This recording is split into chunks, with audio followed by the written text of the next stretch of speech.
Se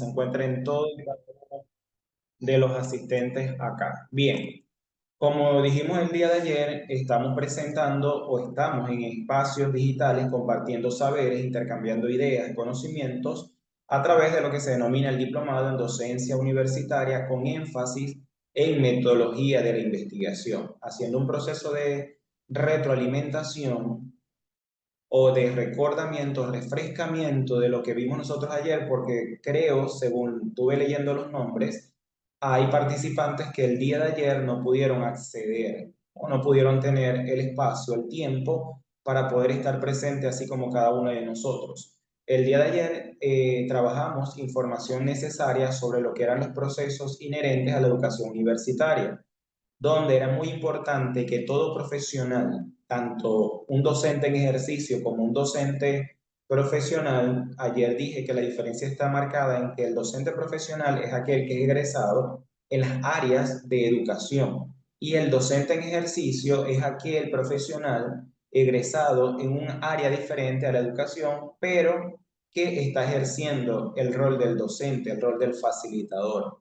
Entonces, para desarrollar, esto va con ambos, docentes profesionales y docentes en ejercicios, para desarrollar una práctica docente, una práctica pedagógica que responda primeramente a la filosofía de la educación universitaria, a la filosofía del área de conocimiento y a las competencias y perfil de egreso de esa carrera profesional, es importante entender de que existen corrientes o teorías, educativas que definen u orientan esa práctica, ese quehacer docente, es decir, el desarrollo de una clase. Las estrategias que nosotros podamos implementar, las actividades que podamos diseñar y las técnicas o métodos que podamos también emplear, depende mucho del tipo de docente que nosotros nos consideramos según esas corrientes. Es decir, si somos un docente constructivista, si somos un docente humanista, somos un docente crítico, un docente conductista. Entonces, dependiendo eso, va a depender mucho, valga la redundancia, del desarrollo de nuestra práctica pedagógica. Y que esta identificación del tipo de docente que nosotros consideramos ser debe estar a la par de lo que acabo de mencionar ahorita, de esa filosofía de la educación universitaria, de la carrera profesional y de las competencias y habilidades que se reflejan en el perfil de egreso. Entonces, para dar inicio, y por eso de que si se conectan algún participante que me lo pueda hacer saber por el chat, de si hay alguien que se va conectando el día de hoy, que el día de ayer no pudo, igualmente acá le hago mención para que conozcan quién es este humilde servidor que está frente a esta pantalla. Les dije, ayer les comenté que soy venezolano, tengo ya casi 16 años de servicio en la universidad, entre el Departamento de Ciencias Pedagógicas e Investigación.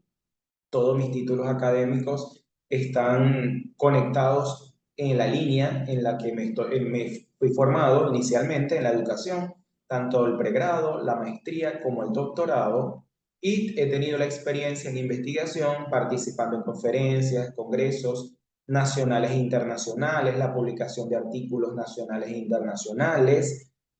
Fui el coordinador de la primera promoción y especialización de la metodología de la investigación. Ok, Imelda, bienvenida, muy buenas noches. Por eso siempre hago un proceso de refrescamiento, de retroalimentación, no porque se conecte a alguien nuevo únicamente, sino porque el deber del docente es que la clase que cerró el día anterior debe hacer una introducción para poder conectar con el estudiante el nuevo contenido, porque los contenidos no están aislados. Un docente que dé una clase el día de ayer y vaya a continuar el día de hoy, no conecte, no retroalimente, no refresque el contenido pasado con el de hoy, la planificación se está cayendo, porque el estudiante debe ver la relación, debe ver la conexión entre todo y cada uno de los contenidos. Entonces, esto que está acá, entonces soy docente asociado de la Universidad Nacional Experimental Rafael María Baral. Y como ya les comenté, me apasiona, me, me enamora lo que es el área de la educación, el área de la docencia, de la enseñanza.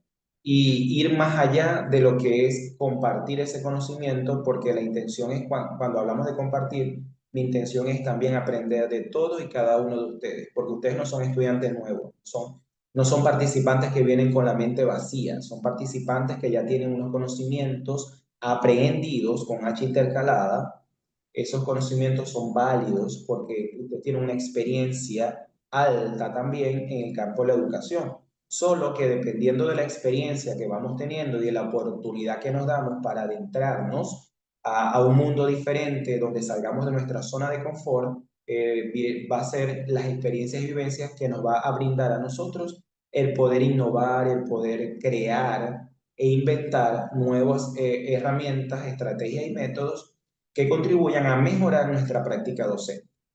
Entonces, entendiendo ahora mi récord o mi registro académico, este es el título que le di cuando la corporación me hace la invitación y me pareció sumamente importante porque de repente, sin buscarla, llegó la palabra llave y puerta para poner en sintonía a quienes no pudieron entrar el día de ayer. Docencia universitaria, una llave ante la puerta de los procesos de investigación. Aquí vamos a hablar de todos los procesos de investigación, no solamente la cualitativa, sino todos. Bien, entonces cuando yo hablo de la llave y la puerta, yo dije ya va, ¿cómo viene solamente? ¿Qué relación tiene? Y si bien es cierto, la docencia es prácticamente la llave y la puerta.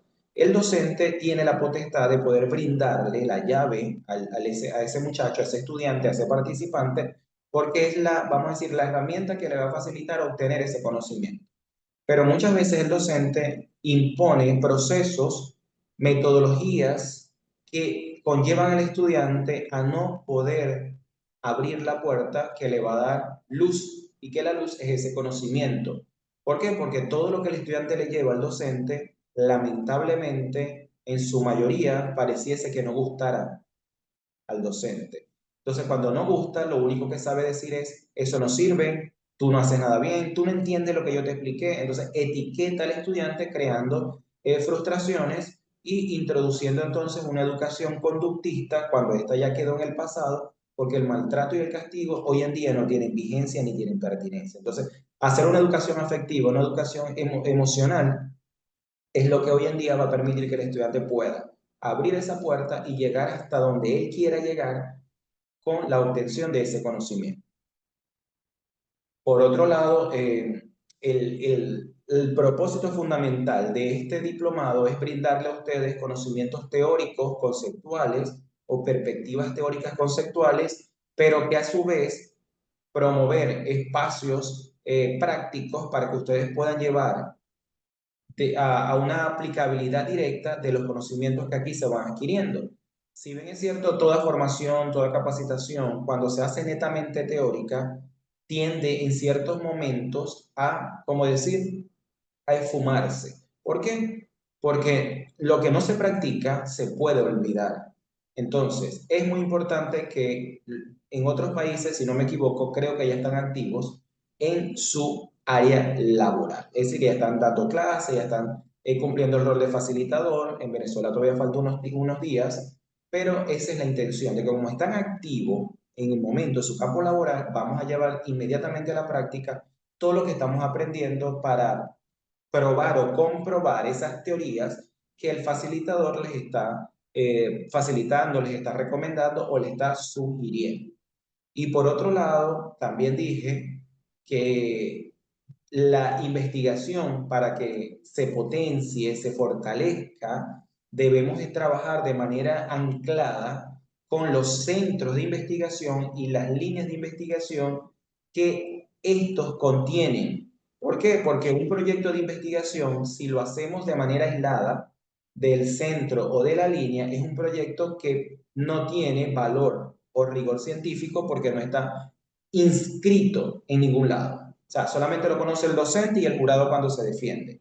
Pero si un proyecto que se inscribe desde el inicio en el centro de investigación y al estudiante se le da la oportunidad de poder participar en funciones académicas, administrativas y de investigación de esa línea y de ese centro, vamos a ver que las producciones de los proyectos, llámense proyectos de investigación, trabajo especial de grado, trabajo de grado, y tesis doctorales van a tener mayor visibilidad para la ciencia, la sociedad y la tecnología. Y que esto va a permitir a las universidades crear también macroproyectos o microproyectos que contribuyan a fortalecer la gestión universitaria. Entonces es un elemento que desde que comenzamos hasta que cerremos, se los voy a hacer, le voy a hacer alusión a ellos, porque siempre digo, para formar investigación no es solamente tener una unidad curricular de metodología, sino que se hagan los procesos gerenciales como se deben hacer, lo que es la planificación, la organización, la dirección, el control, la evaluación. Para hacer una buena gestión universitaria, una buena gestión directiva, es muy importante que nos casemos no solamente con las funciones administrativas, sino con las funciones docente y de investigación, porque como comenté ayer, en Venezuela la ley de universidades o la ley de educación universitaria tiene explícito tres funciones fundamentales que el docente debe cumplir: docencia, investigación y extensión. Y muchos se quedan en la docencia y no cumplen con las otras, entendiendo que su salón de clase, su aula de clase, su espacio de aprendizaje es su primer laboratorio de investigación, porque allí es donde se presentan un conjunto de dificultades que requieren la intervención inmediata. Y la intervención no es más que un proceso de investigación que debemos hacer. Quizás lo hacemos por un estudio de caso, o lo hacemos una investigación acción participativa, o la hacemos primeramente por una fenomenología. Entonces, todos esos enfoques y esos paradigmas de investigación nos van a permitir obtener resultados que se pueden transformar en un proyecto de extensión. Es prácticamente lo que estoy haciendo yo ahorita. Mis investigaciones, mi experiencia me han permitido arrojar ciertos resultados que son los que están diseñados y plasmados en este módulo. Cuando esto se inscribe en el departamento, en la coordinación o la dirección de extensión, se convierte entonces en talleres de formación, en talleres de capacitación o actividades de formación, actividades de mejoramiento profesional o perfeccionamiento profesional, entre otras cosas. Así es que podemos entonces ver lo que es la transformación universitaria, porque la transformación universitaria no es única y exclusivamente el cambiar un currículo, el adecuar un currículo, el cumplir con unas políticas emanadas por vamos a decir, por el ente rector, que muchas veces cuando esas políticas no están pensadas de manera contextualizada, de manera directa en el contexto real, sino a nivel general. Y lo que puede suceder en un estado no es el mismo que sucede en el otro estado. La realidad es diferente. Hay elementos generales, sí, pero hay específicos que no se conocen en ciertos espacios. Entonces, esto es lo que nosotros vamos a trabajar y vamos a ir desarrollando en estas 7 sesiones. El módulo 1, docencia universitaria, concepción epistemológica en la formación de formadores, tiene que ver cómo el docente concibe las diferentes formas, estructuras, metodologías de construir ese conocimiento, de promover herramientas para propiciar ese aprendizaje en lo que es la formación de formadores. Contenidos que se van a desarrollar acá. Ayer vimos el punto número 1, que era interpretación de los procesos en el desarrollo de habilidades en la educación universitaria. Hoy en día vamos a ver postulados metódicos, que son reglamentos, leyes o principios que el docente, el profesional de la docencia, debe seguir como pauta para poder desarrollar una práctica profesional, una práctica pedagógica o una práctica docente con sentido y significado, y que ésta siempre esté acorde a la realidad actual de las demandas y exigencias que pretende la sociedad y el campo laboral. Punto número 3 es la formación investigativa del estudiante universitario. Este lo vemos el día de mañana, es un ensayo que ya se publicó en el 2015-2016.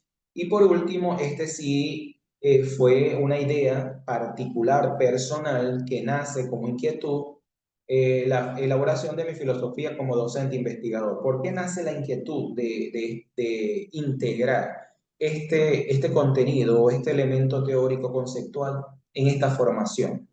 Porque muchas veces el docente le atribuye las dificultades que se presentan en la educación. No hablemos solamente dentro del aula de clase, sino en la educación, hablando desde la concepción académica, No estoy hablando de lo económico financiero porque eso es algo que prácticamente a nosotros no nos compete como tal, de manera directa. Pero lo que tiene que ver con lo que se llama y se denomina calidad educativa es lo que a nosotros directamente nos compete.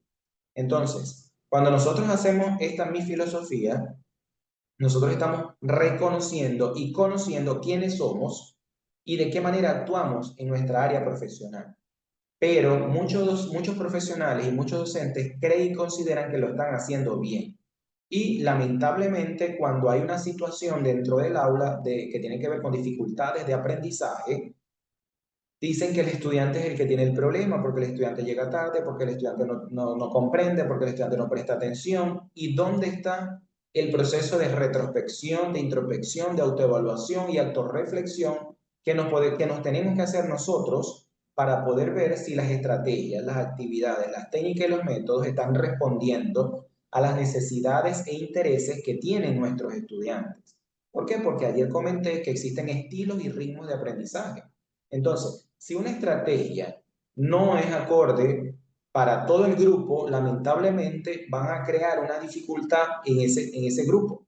No va a cumplir, no va a consolidar la actividad en ningún momento.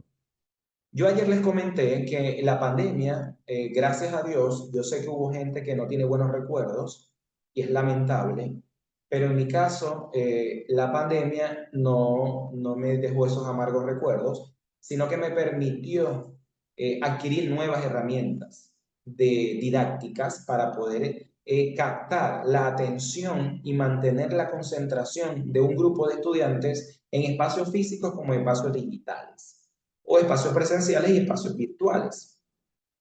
Un taller o una formación que se llama El cerebro aprende cuando es feliz. Ahí hubo un contenido que me llamó sumamente la atención que se llama la experiencia del flow. Pareciese que al principio, cuando hablamos de la experiencia del flow, nos estuviesen diciendo que tiene que ver con el baile, con el flow de eso del baile, del movimiento.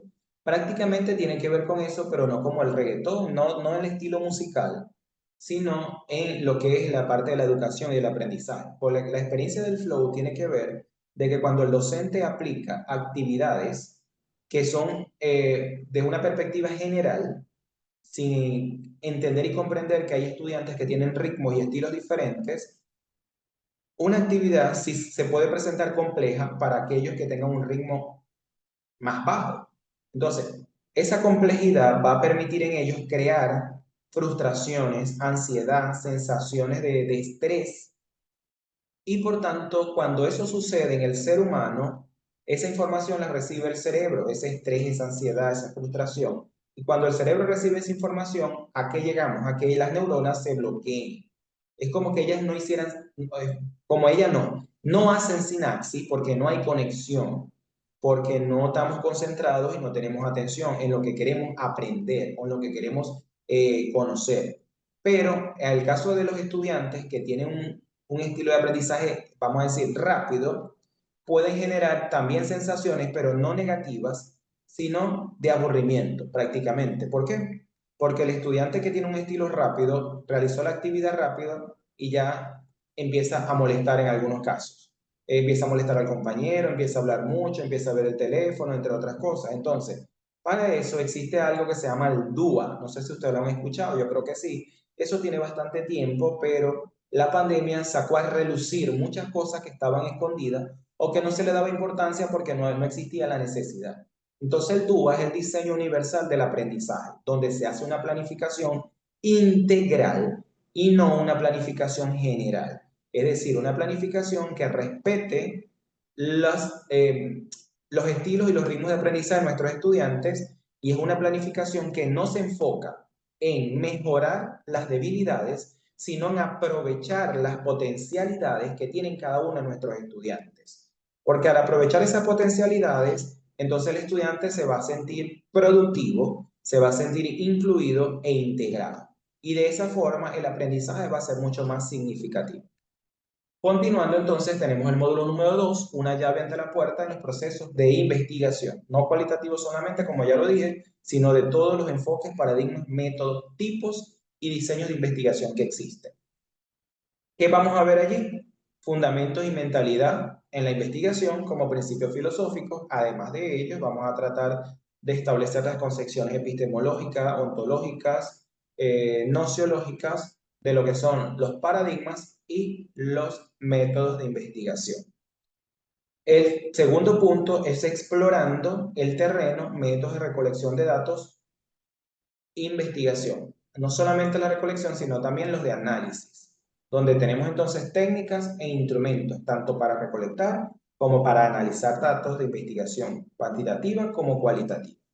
El 3, docentes investigadores, integrando y proyectando. Y el punto número 4, construcción de la ruta del pensamiento investigativo. Es como, esto tiene que ver con el proceso de planificación de una investigación. A ver, ok. Cuando ustedes le van a solicitar al estudiante que empiecen a desarrollar o elaborar su trabajo de investigación, indistintamente del enfoque o el paradigma que ellos seleccionen, yo les quiero preguntar, ¿qué es lo primero que ustedes le solicitan a esos estudiantes para que haga su proyecto de investigación? Por ejemplo, muchos dirán, le pido el planteamiento del problema, le pido la idea, le pido el título, pero no se le está suministrando al estudiante una herramienta que es muy fundamental para tener un desarrollo exitoso, un desarrollo con menos dificultad, que es la planificación. La planificación tiene que ver con la ruta del pensamiento investigativo, porque es qué es lo que debo hacer, qué es lo que debo tener y cómo lo estoy pensando hacer para poder llegar de una manera exitosa a la meta o a la final, a lo que es la parte final. Bueno, ven, análisis de la realidad. Pero antes de hacer un análisis de la realidad, es muy importante que nosotros le enseñemos al estudiante o le facilitemos herramientas para que ellos se planifiquen. Análisis de la realidad, pero ¿cómo se hace un análisis de la realidad? Nosotros los docentes lo conocemos porque ya hemos pasado por el pregrado, hemos pasado por el posgrado, tanto en la especialización, en la maestría como el doctorado, y tenemos tantos años de experiencia en el campo profesional de la docencia. Pero un estudiante de pregrado no tiene esa experiencia, no conoce las herramientas de investigación. Él ni siquiera sabe qué es un análisis, porque muchos de los docentes piden o exigen un análisis, pero no entregan las pautas para que el estudiante sepa qué es un análisis, cómo se hace un análisis o en qué centrarse. Entonces, el análisis, si nosotros le exigimos un análisis, es muy importante decirle que lo primero es desarrollar el proceso de observación y mirar qué está sucediendo alrededor. Cuando él mire qué está sucediendo alrededor, ahora entonces va a lo que es el cuestionamiento de lo que él está observando. O sea, se va a hacer preguntas de esa realidad observada para luego buscar respuesta. Y al hacer esa respuesta, hace una revisión teórica, bibliográfica, documental, de ese estudio, de esa investigación, y hace un proceso de comparación entre lo que es la realidad observada y lo que establece la teoría, para comprender entonces muy bien el saber y el hacer. Entonces, de ahí hay que partir mucho en esas estrategias que el docente utiliza para que el estudiante haga un buen trabajo. Bien, si yo les pido a ustedes que me hagan una analogía y me van a escribir en el chat, ¿qué relación tiene o cómo podemos nosotros establecer una analogía, una comparación entre las pinturas, los colores y esos instrumentos que están allí con la docencia e la investigación? Les doy unos 3, 5 minuticos para que puedan pensar bien y puedan darme respuesta. Es hacer una analogía. La analogía implica, es como hacer un proceso de comparación entre la idea abstracta y la idea real. Entonces, es ver cuál es hipotéticamente el significado que presenta o representa estas pinturas, estos colores, estos recursos con la docencia y la investigación. A ver, antes que empiecen a reír. Bien. Es brindar herramientas para lo que cada quien pueda aplicar en su área. Punto excelente. Franco. Elimar nos comenta, creación. La docencia es un acto creativo, sumamente importante también. ¿Qué otro aspecto consideran ustedes necesario que podemos relacionar con esto?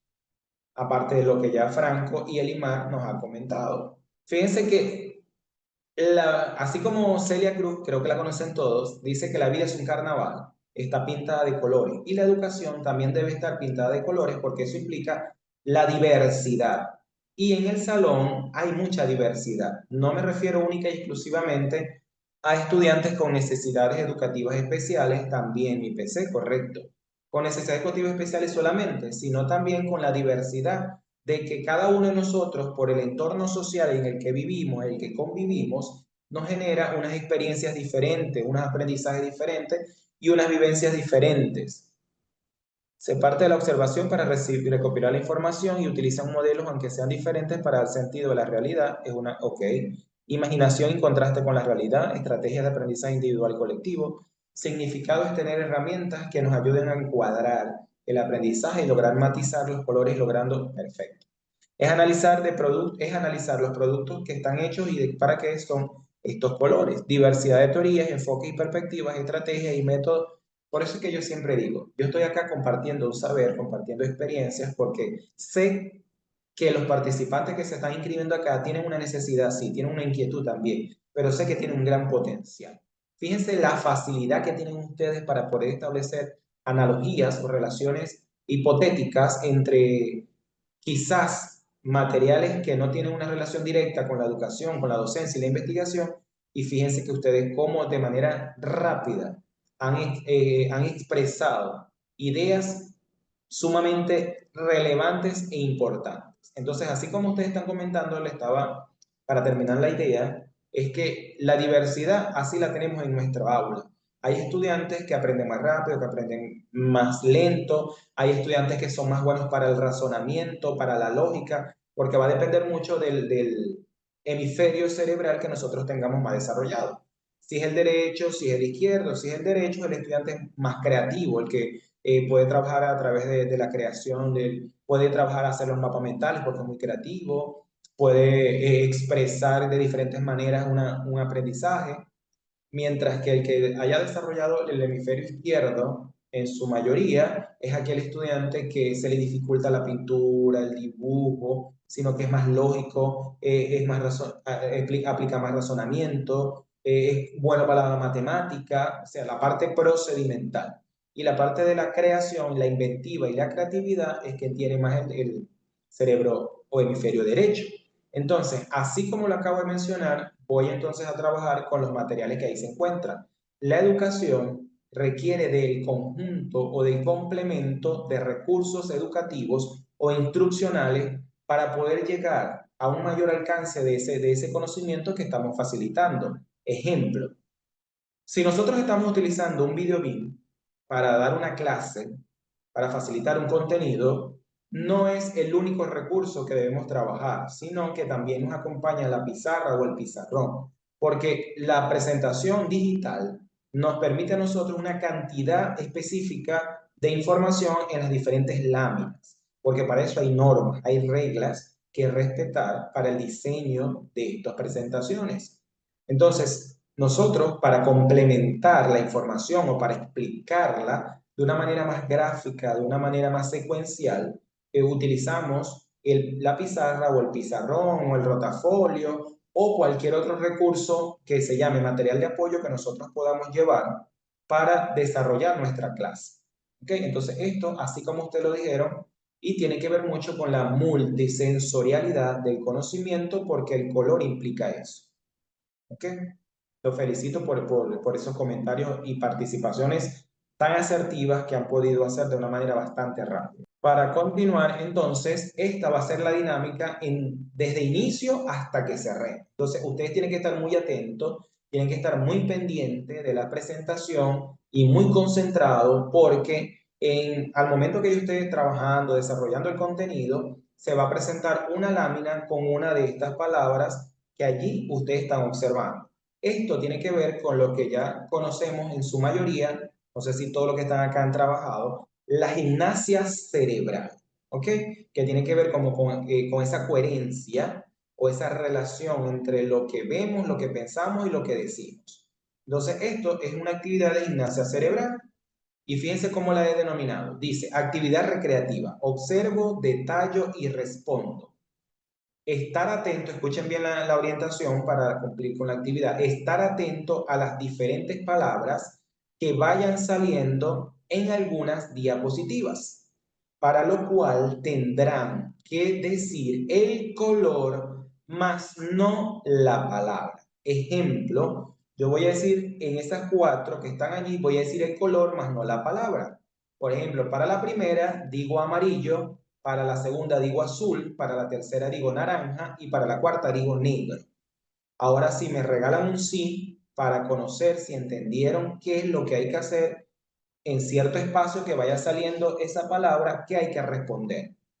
Quiero saber con un sí si en realidad entendieron la dinámica a desarrollar en esta actividad. Sí, sí, sí.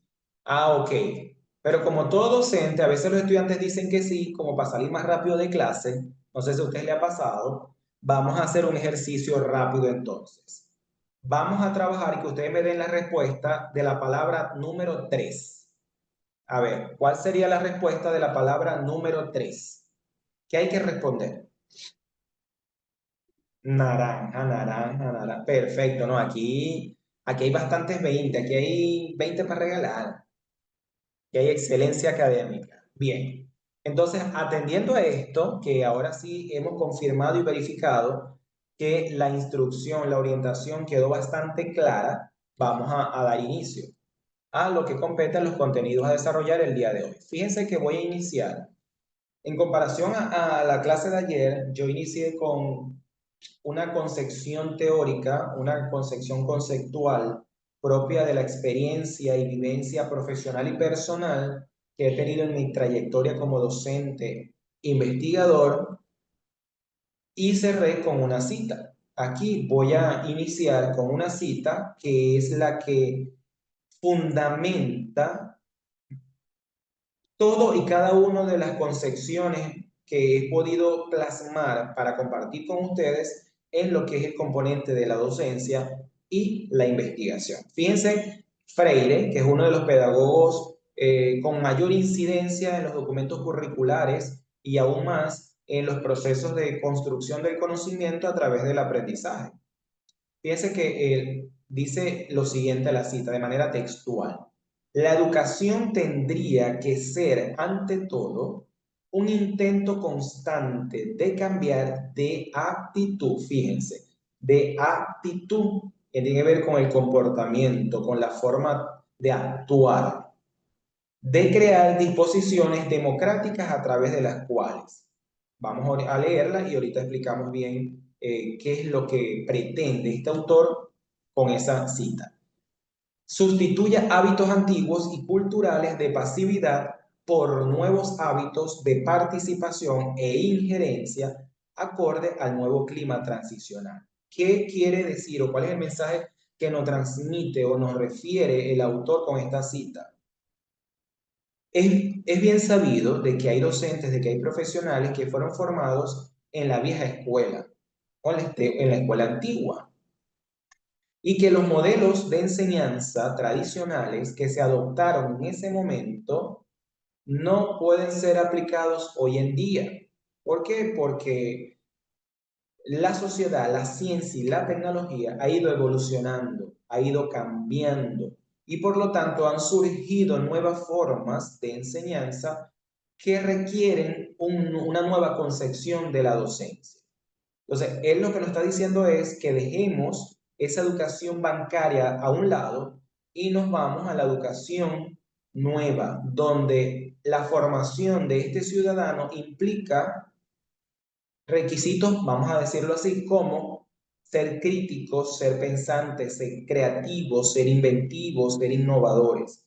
Y la educación bancaria no lo hace. ¿Por qué? Porque el rol del estudiante en ese momento sociohistórico de la educación, él lo único era recibía información y la repetía. Es como yo hago hipotéticamente un ejemplo, una comparación entre la máquina de sacar copias. Esa máquina lo que hace es reproducir lo que el libro o la hoja tiene. Y es lo que se hacía en la educación antigua, la escuela vieja. Pero lo que nos está planteando el autor acá, a pesar de que es una cita bastante antigua, que es del año 1969, nos está invitando desde ese tiempo hasta ahora a que esa educación debe ser transformada, debe ser cambiada. Y para ser cambiada hay que pensar una nueva práctica pedagógica donde las estrategias, los métodos y las técnicas implican el cambio de aplicación. o de operatividad, donde esto debe tener un valor agregado, una transformación, algo que pretenda desarrollar el estudiante ese pensamiento crítico, creativo, emancipador y liberador.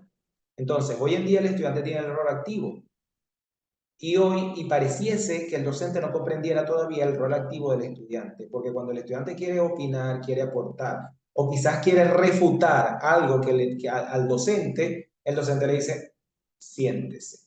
Docente soy yo soy el que tengo el conocimiento, yo tengo el poder y todos deben obedecer a lo que yo digo.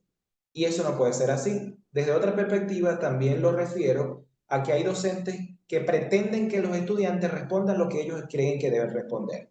Entonces, ¿para qué existen las preguntas?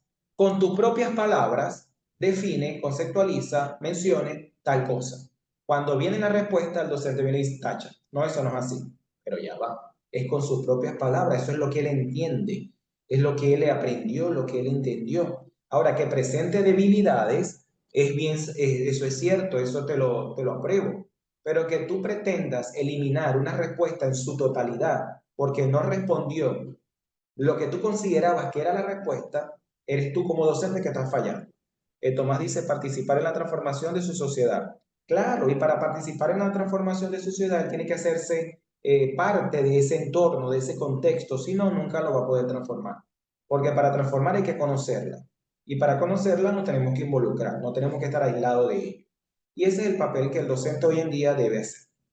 Entonces, en resumidas cuentas, la cita, además de lo que acabo de decir, nos invita a lo siguiente, a romper con esos paradigmas, con esos estereotipos de pasividad del estudiante, donde las clases, las dinámicas deben ser más participativas, más interactivas y más protagónicas en el estudiante. El docente debe emplear estrategias, diseñar actividades, donde el estudiante tenga mayor oportunidad de expresar, de poder, vamos a decir, de generar nuevos conocimientos, nuevos aprendizajes o nuevas experiencias. Y eso es propio del desarrollo de una conciencia crítica, donde el estudiante pueda mirar más allá de lo que el docente le está facilitando, donde el estudiante pueda concebir una nueva forma de aprender y no la que el docente le impone.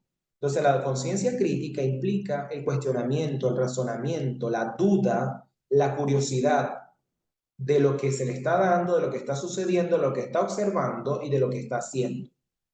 Hacerse preguntas como, por ejemplo, ¿será que lo que estoy haciendo, si lo hago de otra forma, me daría el mismo resultado o me permitiría obtener el mismo resultado también? ¿Será que sí? Es como una receta de la torta. Empezamos a preguntarnos, ¿esto es una receta? Si yo le cambio este tipo de azúcar por este azúcar, ¿será que me quedaría de la misma forma esponjosa? ¿Me quedaría húmeda si en vez de colocar leche utilizo solo aceite? Por ejemplo, así es la educación. El docente también debe tener una conciencia crítica, porque si yo quiero formar dos estudiantes críticos, el primer crítico debo ser yo. Porque ¿cómo formo yo estudiantes críticos si ni siquiera soy docente crítico? Entonces, por eso es que hay que reconocer y conocernos a nosotros mismos.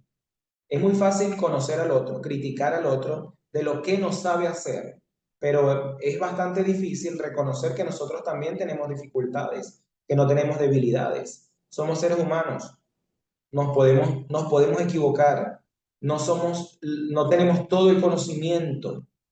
Entonces, es válido equivocarse, eso no te va a hacer ni mejor ni menos que nadie. Esa conciencia crítica se da a través de fomentar la participación y la democracia, lo que se llama la educación problematizadora.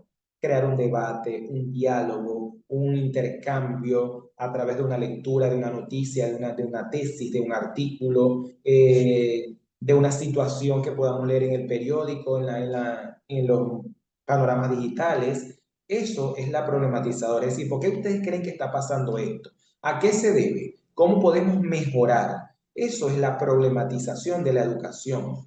Tratar de hacer que el estudiante pueda pensar más allá de lo que dice el libro, de lo que está plasmado allí.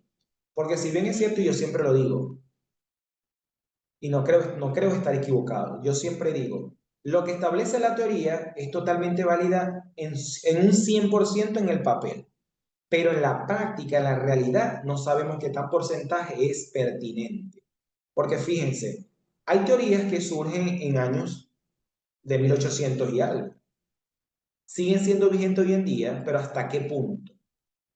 Me pregunto yo. Porque las teorías surgen en un espacio sociohistórico y sociocultural por una necesidad imperante. Pero si ya han pasado más de 100 años de una década, hay que ver qué tan vigente es. Y no es que pierda vigencia, el problema es que hay que cambiar la visión, hay que cambiarle la forma de aplicar ahora para que responda a la realidad actual. Y por último, es importante participar en la transformación de su sociedad, que es lo que Tomás escribió allí.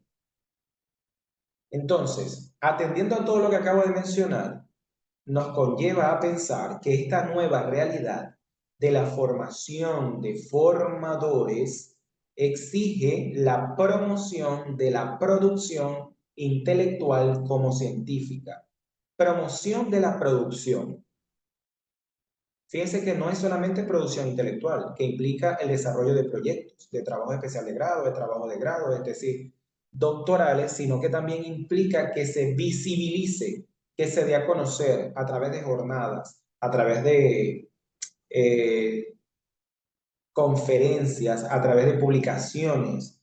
Eso es la promoción de la producción intelectual, pero no desde el punto de vista como miden a las universidades, que están en el lugar 1, en el lugar 10, en el lugar 3, por número, sí, por cantidad. O sea, es muy fácil medir por cantidad, pero ¿por qué no cambiamos la perspectiva de evaluar una universidad desde lo que es la cualidad? Es decir, de la calidad de la producción intelectual. Porque es que, ¿no? Este hizo 25.000 proyectos, pero no sabemos qué tan impacto o qué tanto impacto tuvieron los 25.000 proyectos. Quizás hubo 25.000, pero aquí hubo 10.000 y estos 10.000 tuvieron mayor impacto que los de los 25.000. Entonces, si seguimos trabajando la evaluación de las instituciones en producción por número, lamentablemente nunca vamos a cambiar nada, nunca vamos a transformar nada. Porque los números te dicen algo, es bien, es cierto. ¿Ok? Pero señores, el número no es el único indicador de medición. Hay otros que te permiten dar mejores resultados que un número nada más. Es como, por ejemplo, yo saco siempre 20. A mí no me define el número. Me define mi trabajo, mi quehacer, mi saber, pero el número no me define. Entonces, hay que estar claro en eso.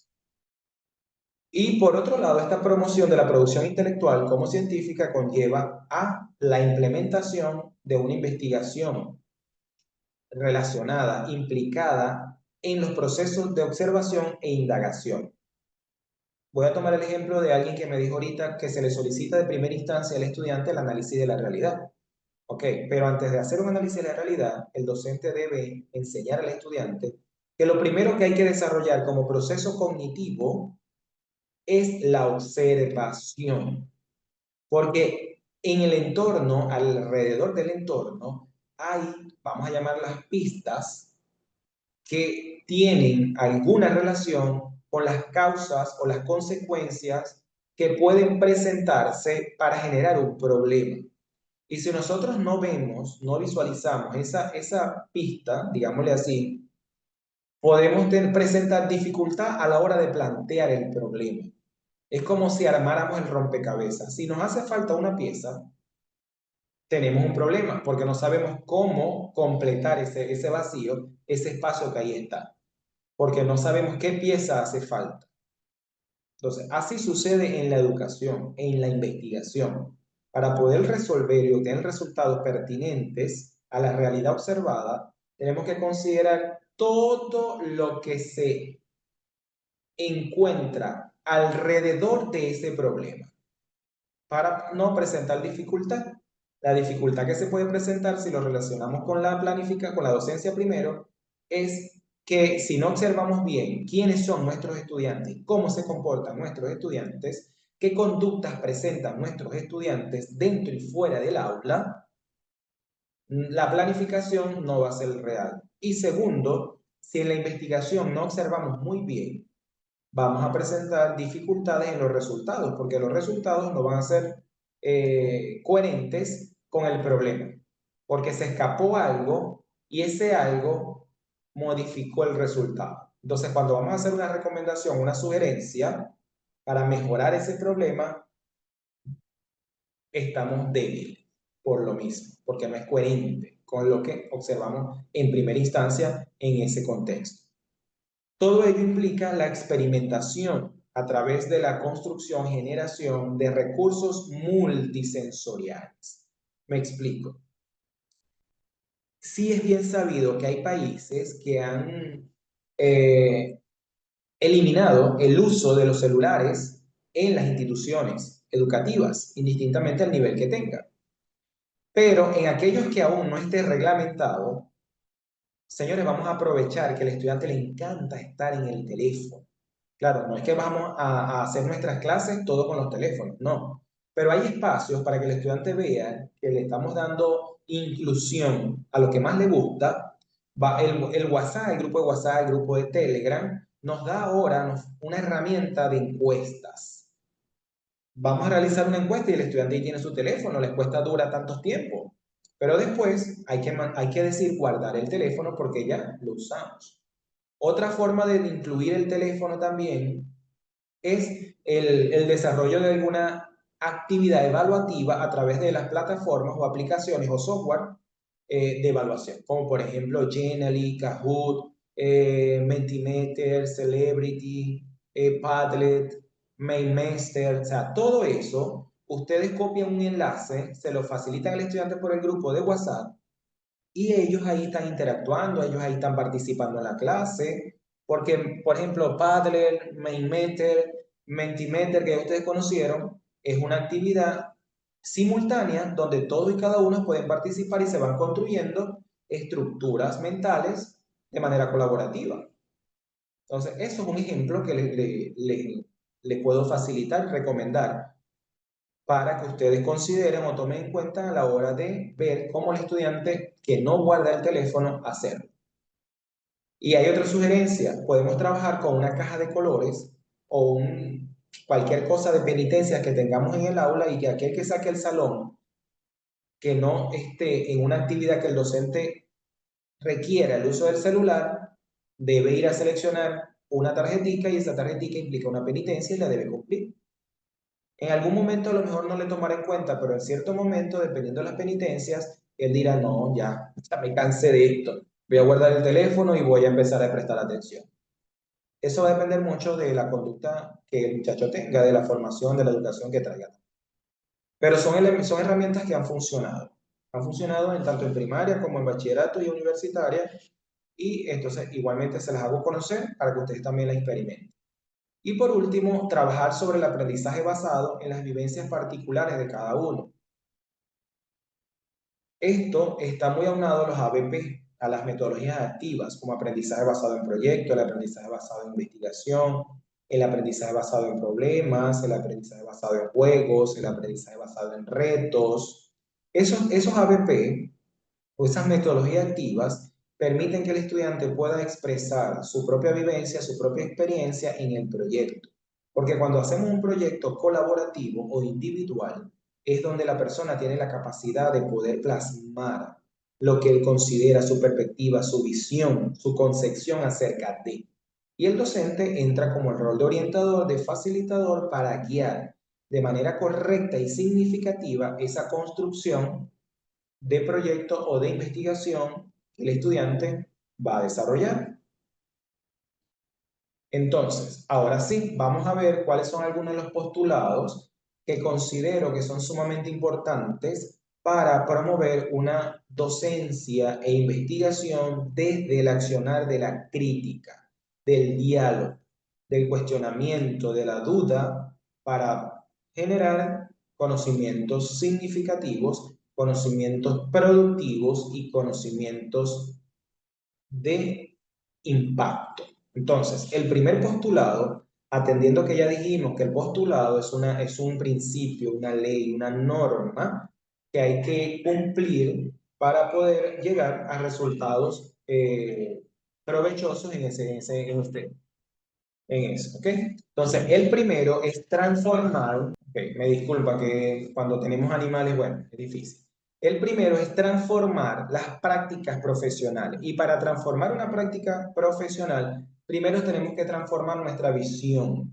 Es como decir, no pretendas cambiar el mundo si tú no cambias. Tu visión debe ser cambiante o debe ser cambiada para que tú veas la realidad desde otra perspectiva, de una manera diferente. Y así sucede acá. Para transformar la práctica profesional tenemos que ver primero cuáles son las exigencias que demanda el área profesional, el área de conocimiento, el área laboral, para poder contextualizar nuestra práctica.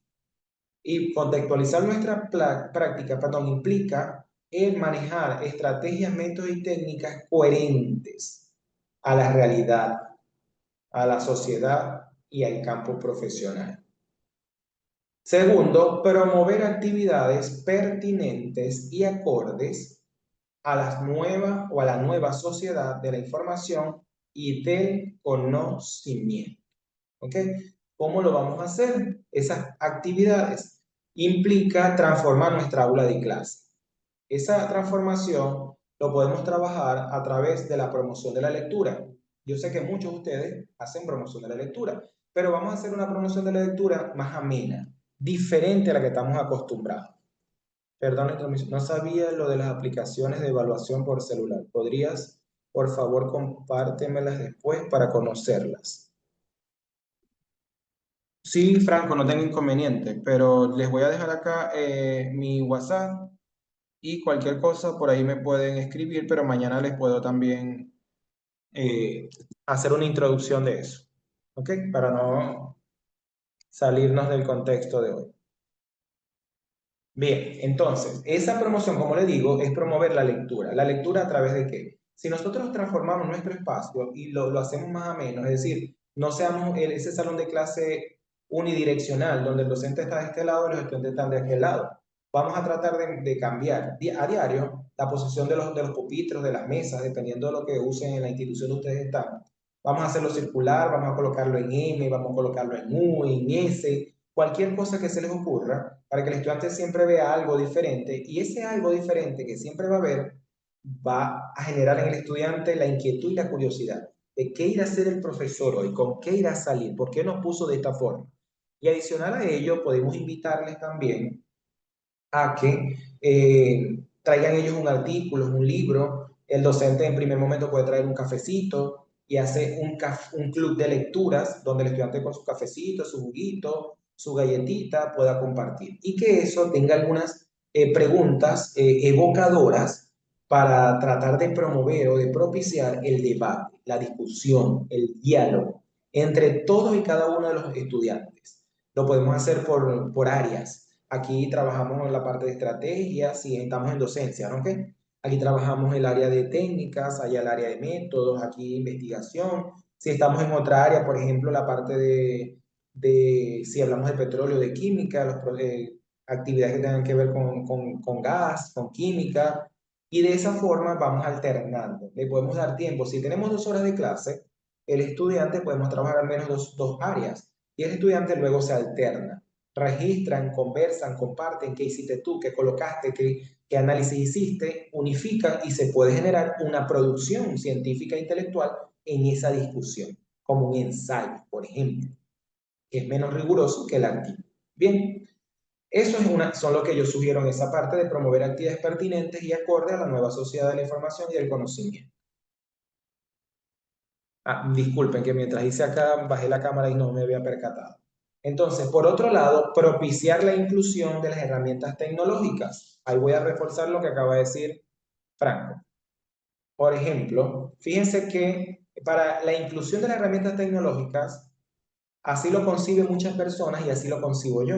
Creo que ustedes también. La tecnología es una herramienta complementaria del aprendizaje, del conocimiento y de la educación o de la investigación. ¿A qué me refiero con una herramienta complementaria? Si el docente planificó una actividad y el tiempo que planificó no se cumplió, me explico, tenía 2 horas de clase. En 2 horas de clase planifiqué una serie de actividades, pero como la planificación es flexible y se puede interferir en algunos casos, flexible en tiempo y espacio, podemos adecuarla nuevamente. Y esa adecuación implica el que eso, que no terminamos el contenido, no desarrollamos los contenidos completos, vámonos entonces al grupo de WhatsApp o vámonos a una aplicación de software de evaluación o al Telegram, el grupo que nosotros tengamos, y ahí podemos socializar también el contenido para continuar y culminar esa planificación que tenemos pautada en 2 horas.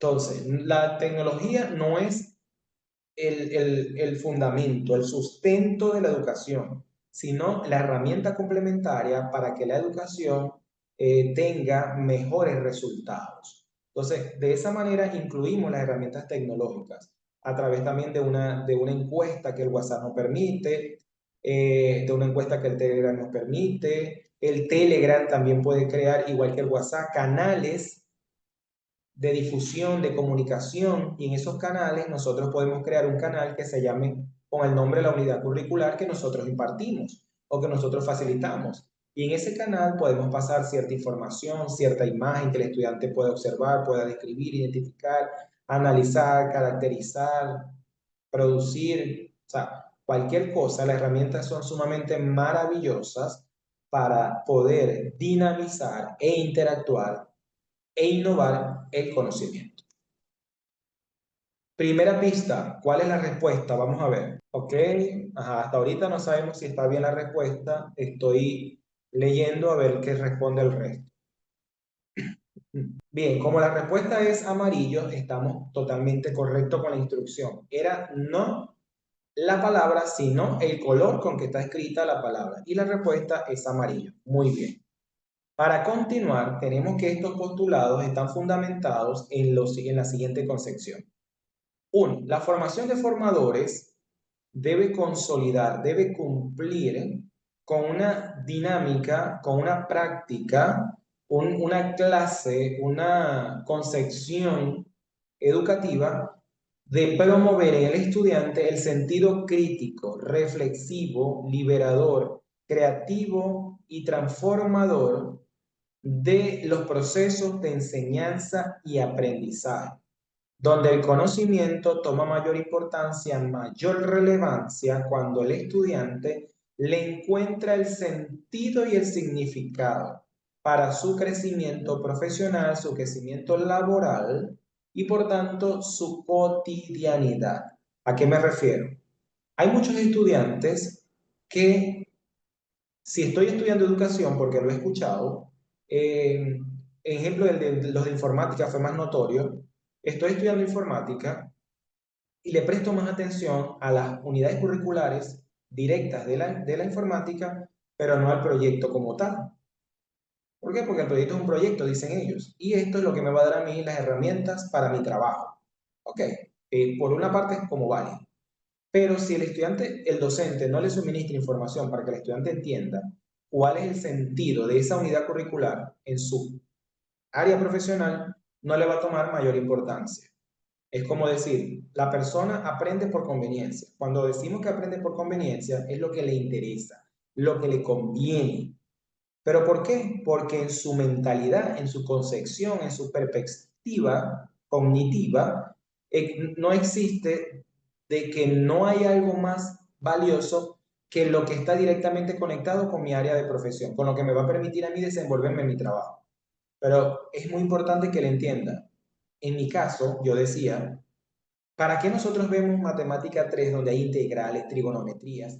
Si cuando ya nosotros egresemos de aquí, lo que nos va a interesar es saber cuánto tenemos en el banco y eso es sumar y restar, por ejemplo. Ah, pero cuando iba a hacer un posgrado en automatización y control de procesos, fíjense a dónde me di cuenta yo que tenía que buscarle sentido a cada contenido que yo vi en mi carrera. Entonces, ahí en ese posgrado me dicen, aquí solamente se aceptan ingenieros.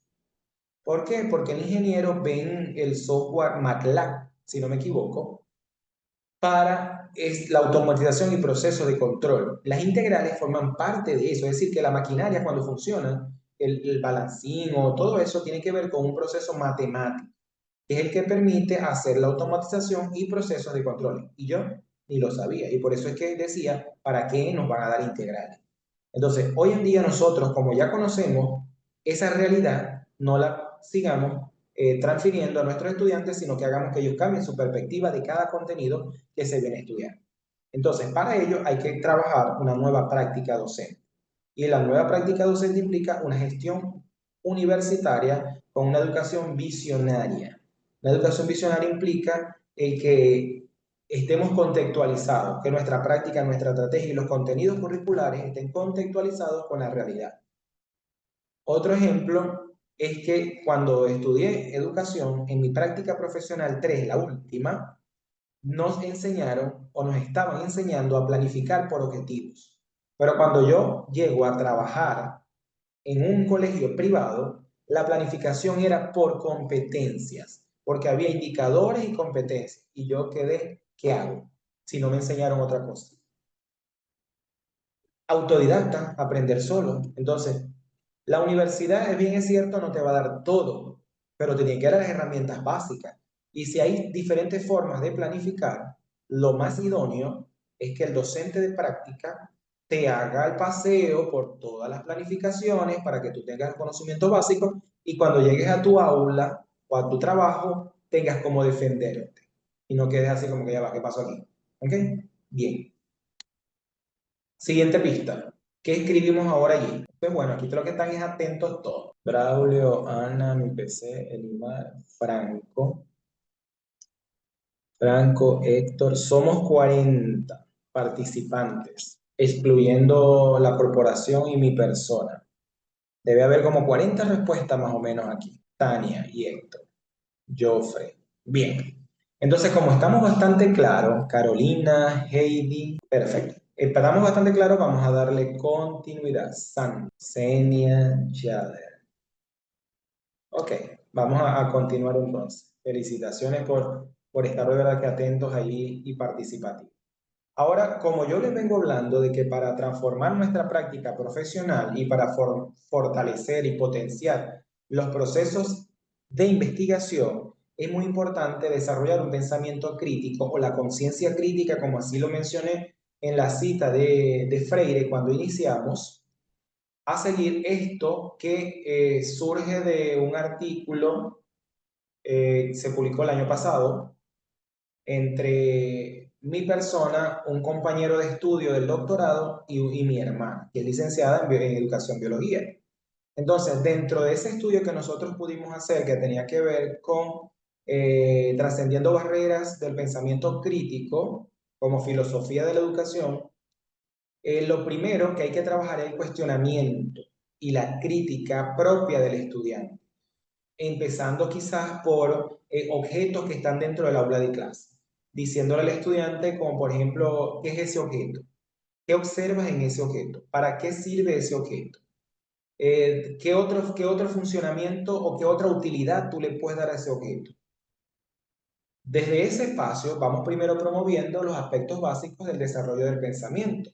Y cuando empezamos a complejizar la pregunta, entonces vamos generando al estudiante ese cuestionamiento, esa duda.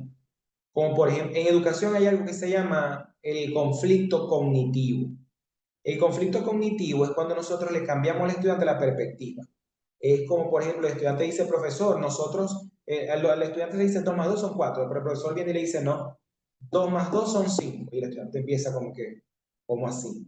Eso hace que su cerebro empiece a trabajar aún más. Y eso se llama conflicto cognitivo, cambiar la perspectiva de lo que el estudiante cree y considera que está bien para que él pueda cuestionar esa respuesta, pueda buscar más preguntas, más respuestas y al final llegar a una respuesta fundamentada, argumentada o sustanciada con motivos reales. Por otro lado, ahora vamos al accionamiento, vamos entonces a la práctica. Ahora sí, una vez que empezamos con los objetos básicos que están dentro del aula, vamos ahora con la práctica real, con lo que son los contenidos propios de su carrera, de su profesión, de su área de conocimiento. Es decir, si hoy en día en el docente ustedes le preguntan, estamos viendo que hay dificultades en el aprendizaje de los estudiantes, ¿por qué creen ustedes que eso se está dando?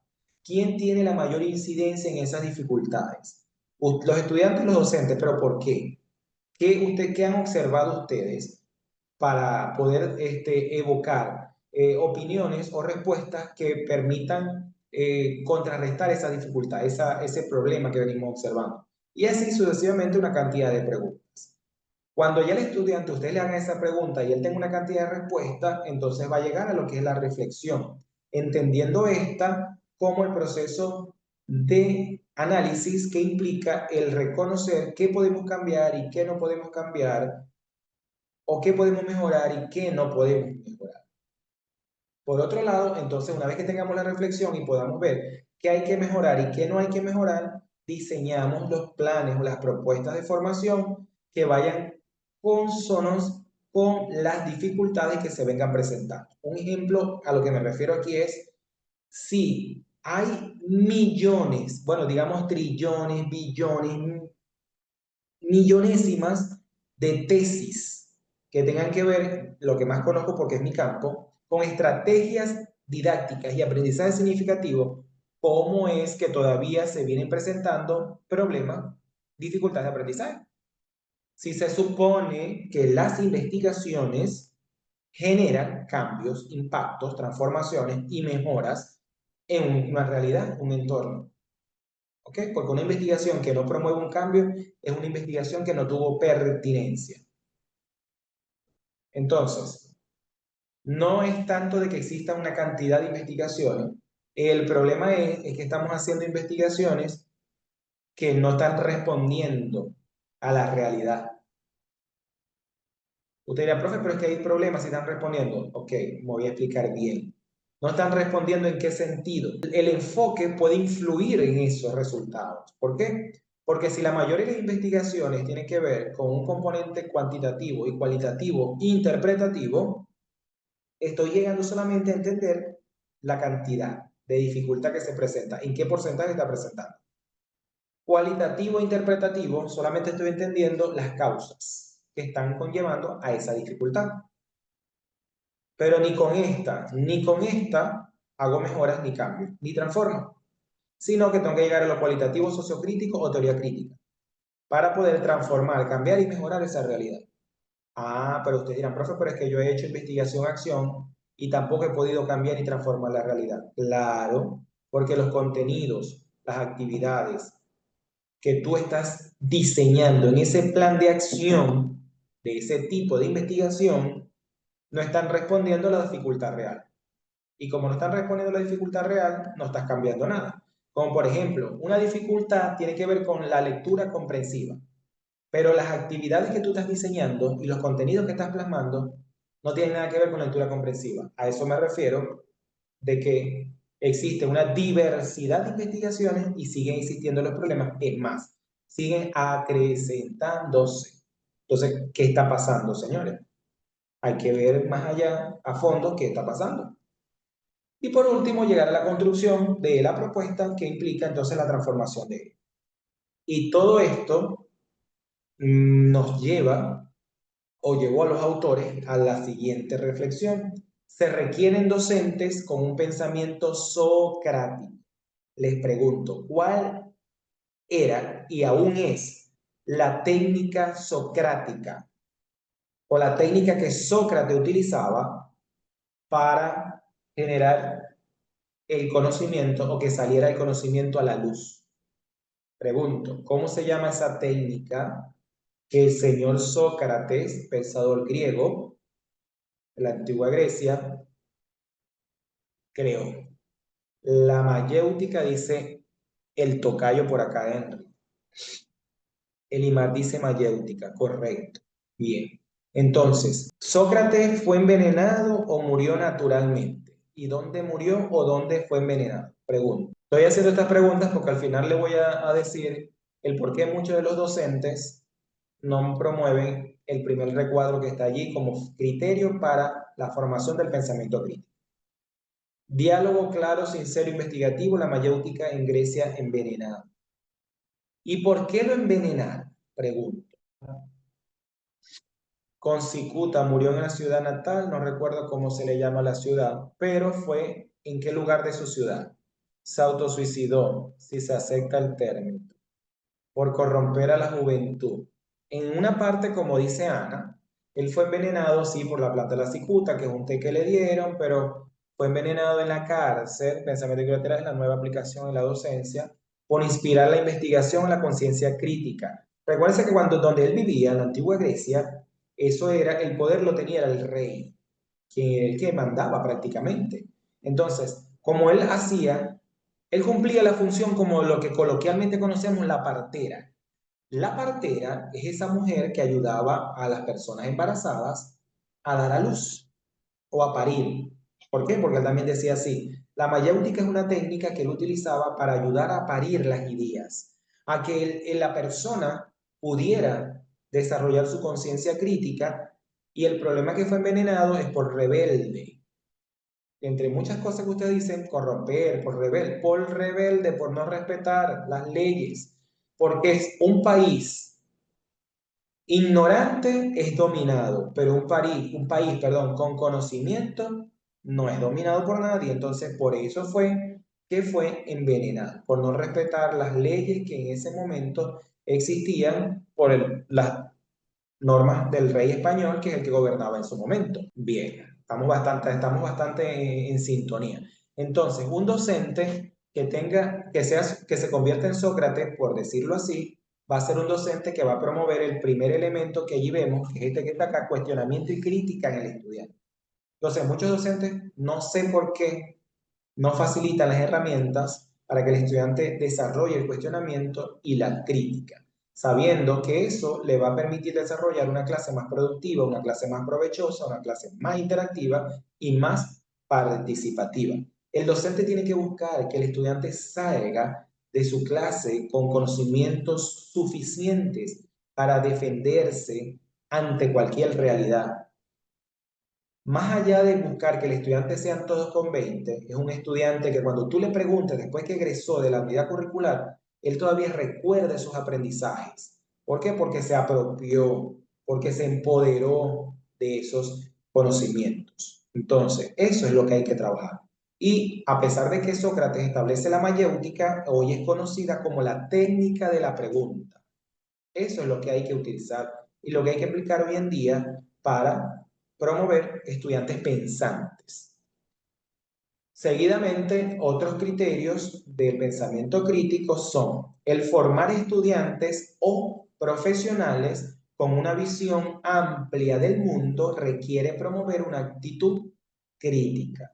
Es decir, que el estudiante pueda ver a su alrededor, que pueda ver quitándose las gringolas, como los caballos. Y esto es un ejemplo del mito de la caverna de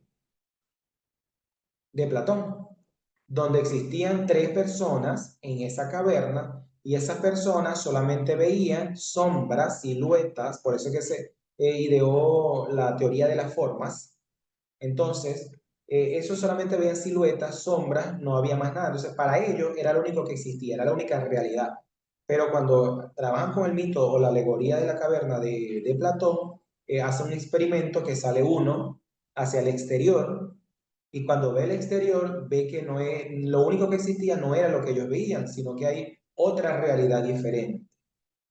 Y cuando él llega nuevamente a la caverna y empieza a hablarle a los que quedaron dentro, no le creen. ¿Por qué? Porque ellos no han visto otra realidad. Y así sucede en la educación. El estudiante no puede ser capaz de ir más allá si el docente no le invita y no le facilita las herramientas de poder ampliar ese conocimiento y de que vamos a decir, la variedad de conocimientos provienen de diferentes espacios, diferentes experiencias, diferentes vivencias.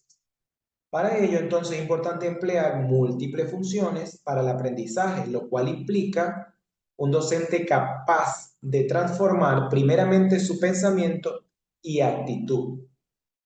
¿Cómo un docente le exige al estudiante que sea crítico, que sea analítico, que sea reflexivo, si las clases que el docente hace en ningún momento analiza, reflexiona los contenidos, sino que lo que hace es expresar, evocar? Es como, por ejemplo, yo tuviese ahorita acá y solamente les leyera lo que está en la lámina y no explicara, no detallara o especificara lo que en ella se encuentran. No les puedo exigir a ustedes a que me hagan análisis, a que me hagan una reflexión, porque prácticamente no les estoy mostrando cómo hacerlo, no les estoy invitando, no los estoy contagiando de esa forma de trabajar, de esa forma de aprender o de esa forma de enseñar. Yo he tenido la oportunidad, y no es porque yo sea el mejor, porque yo sea el mérito, porque yo sea, como decimos, la última gota del desierto. El problema es que si yo voy a dar una capacitación, yo tengo que estar seguro de lo que voy a hacer, de lo que sé y lo que voy a decir. Y me he tenido la oportunidad donde, en grupos de WhatsApp de formaciones síncronas, que me he tenido que salir del grupo, porque es que si yo quiero aprender algo donde alguien aparentemente más profesional, con mayores experiencia que yo, y lo que viene es la nota de voz que envía el grupo, es simplemente la lectura de lo que está en la imagen, ¿qué voy a aprender?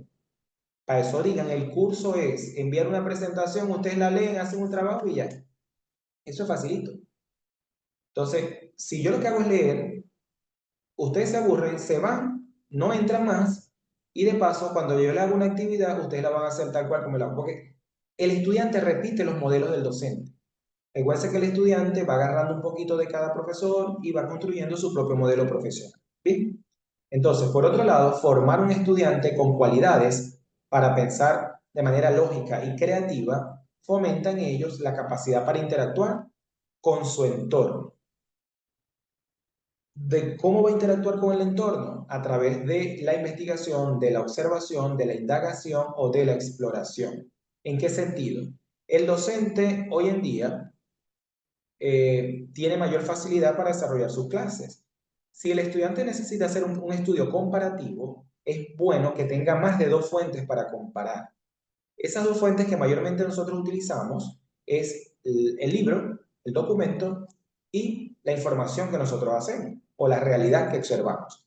Pero si nosotros estamos trabajando en estrategias, por ejemplo, para que el estudiante entienda muy bien qué es una estrategia constructiva, cómo se aplica una estrategia constructiva o cómo se desarrolla una clase de manera constructivista, puedo hacer que el estudiante observe a un docente dando una clase. Cuando puede observar una clase, también lo entrevista y ahí está creando un instrumento. Ese instrumento le va a permitir a él saber qué preguntas puedo hacer para ver qué información voy a recopilar.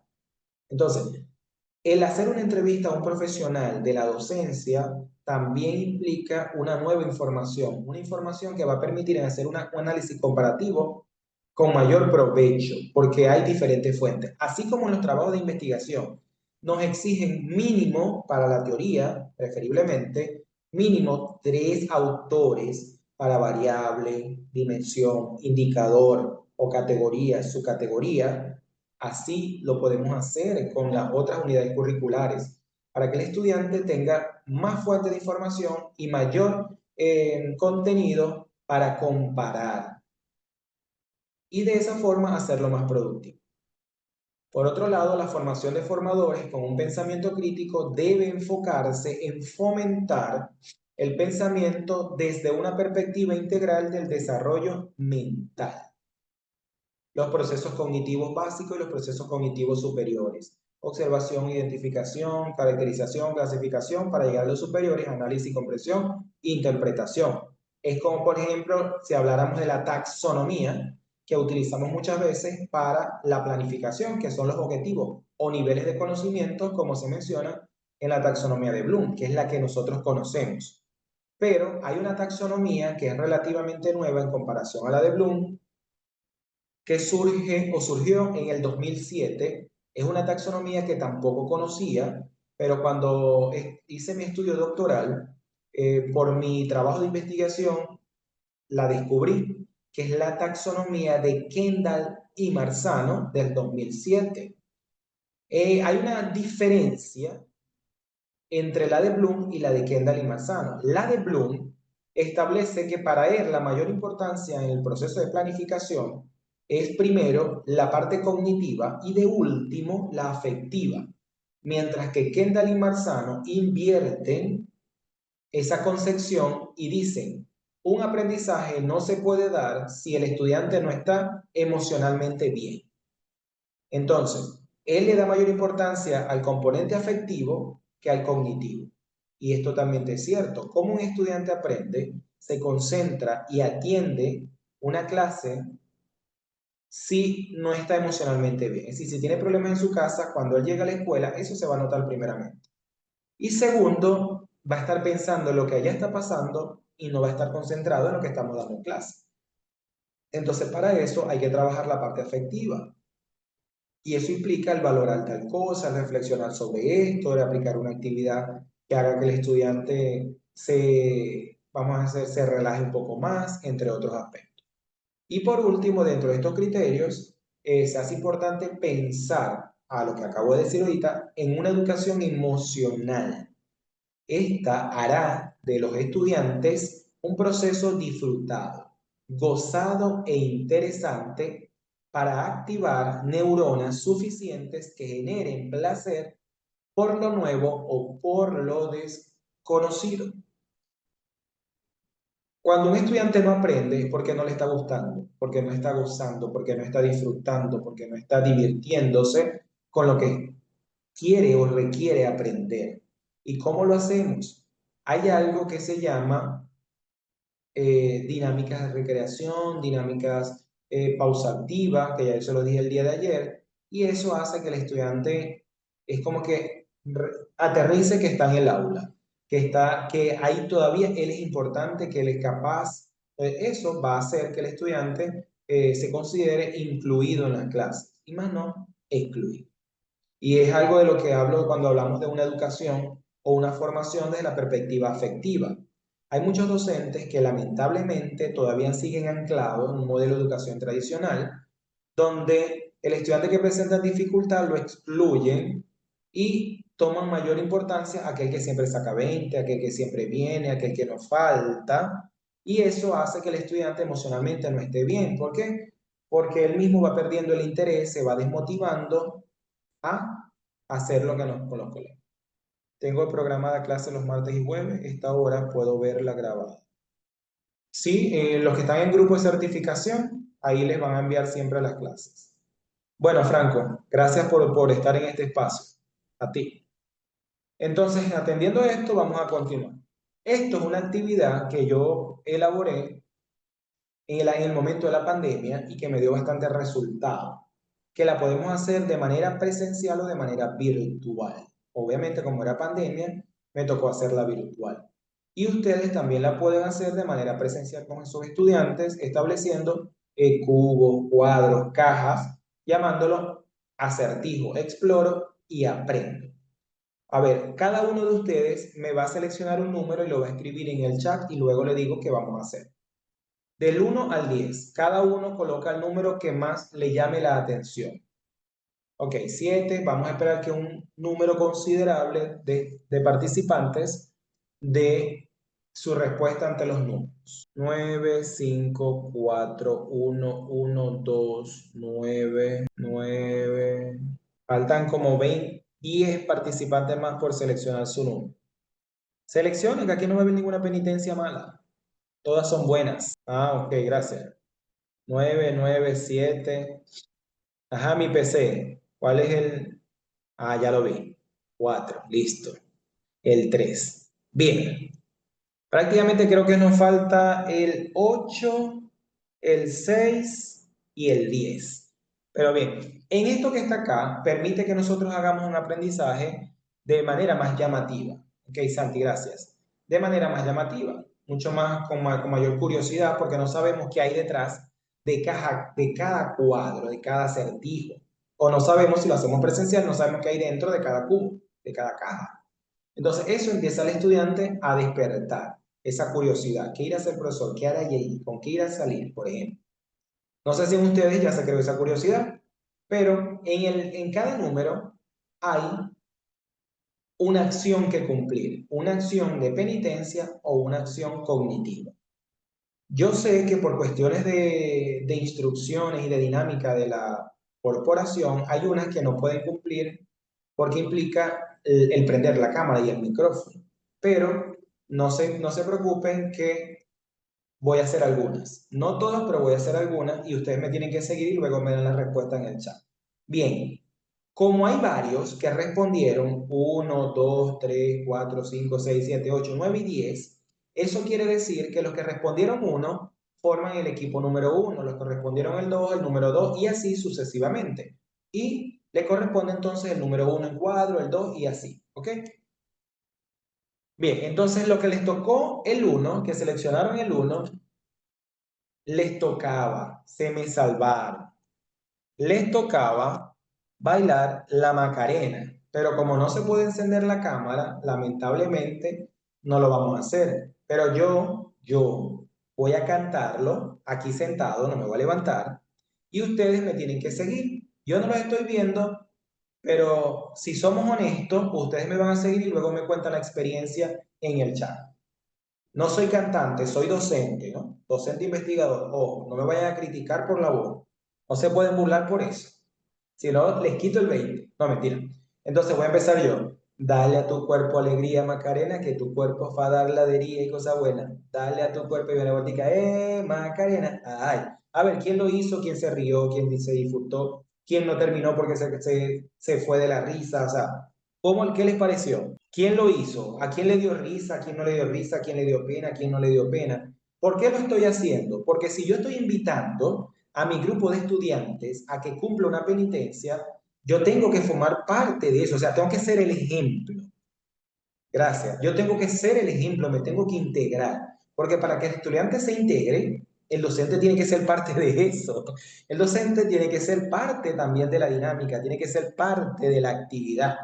Entonces, por eso es que yo se la hice, porque ustedes no quieren hacer, por ejemplo, vamos a suponer que ustedes ahorita no querían hacerlo, tenían pena, cualquier cosa. Pero si ustedes ven que el docente lo hace, el estudiante dice, no, vamos a hacerlo. Entonces, es parte de lo que implica esta dinámica que tenemos acá. Súper chévere para integrar, sí, señor, correcto. Muy bonito ejercicio. Pero usted lo hizo muy rápido. Bueno, porque es que no soy cantante, por eso que salga rápido de esto, para no darle mucho chance de que se burlen. Cante, no, yo no canto, ni bañándome. Me parece muy buena para despertar el ánimo de los estudiantes también. Muy bonito, gracias. Eso es parte de hacer la clase más dinámica, sí, señor. Me hizo recordar las actividades que realizaba con mis niños de primaria. Bueno, Tania, puedes volver a recuperar. Ok, ahora vamos con los que tienen el número 2. Y al número 2 le corresponde a una actividad cognitiva. Todos los que respondieron el 2 van a ir respondiendo en el chat, pero aquellos que no respondieron el 2 y quieren dar su punto de vista, tienen la libertad de hacerlo. Aquí nadie tiene límite. Y la pregunta es la siguiente. ¿Qué estrategias emplea un docente constructivista? Los leo en su respuesta. ¿Qué estrategias, emplea un docente constructivista? ¿Qué estrategia aplica un docente constructivista? Todos los que respondieron el número 2 y el quien lo quiera ayudar. Vamos a ver, el número 2 está Marian, Víctor Hugo, Marian y Víctor Hugo solamente, pero todo el resto de los compañeros lo puede apoyar en la respuesta. ¿Qué estrategia emplea un docente constructivista? Vamos ahí, les leo. Ok, trabajo colaborativo, mapa conceptual, integradora participativa dinámica. Si hablamos de mapa conceptual, podríamos hablar también del mapa mental. Podríamos hacer una actividad del rompecabezas. Podríamos hacer una actividad que tenga que ver con la elaboración de un recurso, análisis de problemas, hay construcción de propuestas. Y por otro lado, como le estoy mencionando, una que sea un poco también más llamativa. Aprendizaje basado en proyectos, las que son las metodologías activas, correcto. Aprendizaje basado en proyectos, aprendizaje basado en problemas, aprendizaje basado en juego, aprendizaje basado en retos. Fíjense que el aprendizaje basado en retos es tan bueno dentro del área constructivista que nosotros podemos hacer una evaluación al estudiante, en vez de hacerla en un día, la podemos hacer en 2 o 3 días, por ejemplo, dependiendo la complejidad y la profundidad de la actividad, donde ésta tenga niveles. Cuando el estudiante cumpla este nivel, pasa a la siguiente fase y así sucesivamente hasta llegar a el resultado completo de la actividad. Pero el aprendizaje basado en reto también lo podemos aplicar con el de proyecto. Primero se hace esto, cuando él haga esto, pasa a la otra fase y así sucesivamente. Correcto, correcto. Foros de debate, aprendizaje autodidacta, sí. La parte de la metacognición, que es el aprendizaje autónomo, de autorregulado y controlado, es muy importante para el desarrollo del aprendizaje en los estudiantes. Ok, sí, bien, perfecto. Entonces, ahora vamos con quien le corresponde al número 3. Y el número 3 le tocó también un docente constructivista, utiliza materiales del medio, láminas, plastilinas, todo lo que tenga que ver con la parte multisensorial. Ahora, con lo que respondieron la pregunta número 3 es, ¿cuál es el papel del tutor o del asesor? Ayer dije ciertas cosas que tienen que ver mucho con esta pregunta. Los que respondieron el 3 son Katy. Katy, ¿te dejaron sola? Sí, dejaron sola a Katy, la única que seleccionó el número 3. No importa, Katy, no estáis sola. Estáis con el resto de tus compañeros que te va a apoyar. ¿Cuál es el papel del rol, perdón, el papel del tutor o del asesor? ¿Cuál sería ese papel o el del tutor o del asesor? Vamos a ver. Marian dice acompañar el aprendizaje de cada estudiante. Marian, ¿tú crees que eso se cumple como tal? El acompañar el aprendizaje de cada estudiante. ¿Tú crees que eso se cumple a cabalidad? Guía académico, guiar a los estudiantes, ofrecer apoyo para su desarrollo académico y profesional. Diana, ¿tú crees que eso se cumple en su totalidad? Pregunto. Orientación personal y motivacional. Carolina, ¿y tú crees que eso se cumple hoy en día? No, correcto. Pero fíjense que estamos claros y lamentablemente muchos de los docentes no lo hacen. ¿Y saben por qué?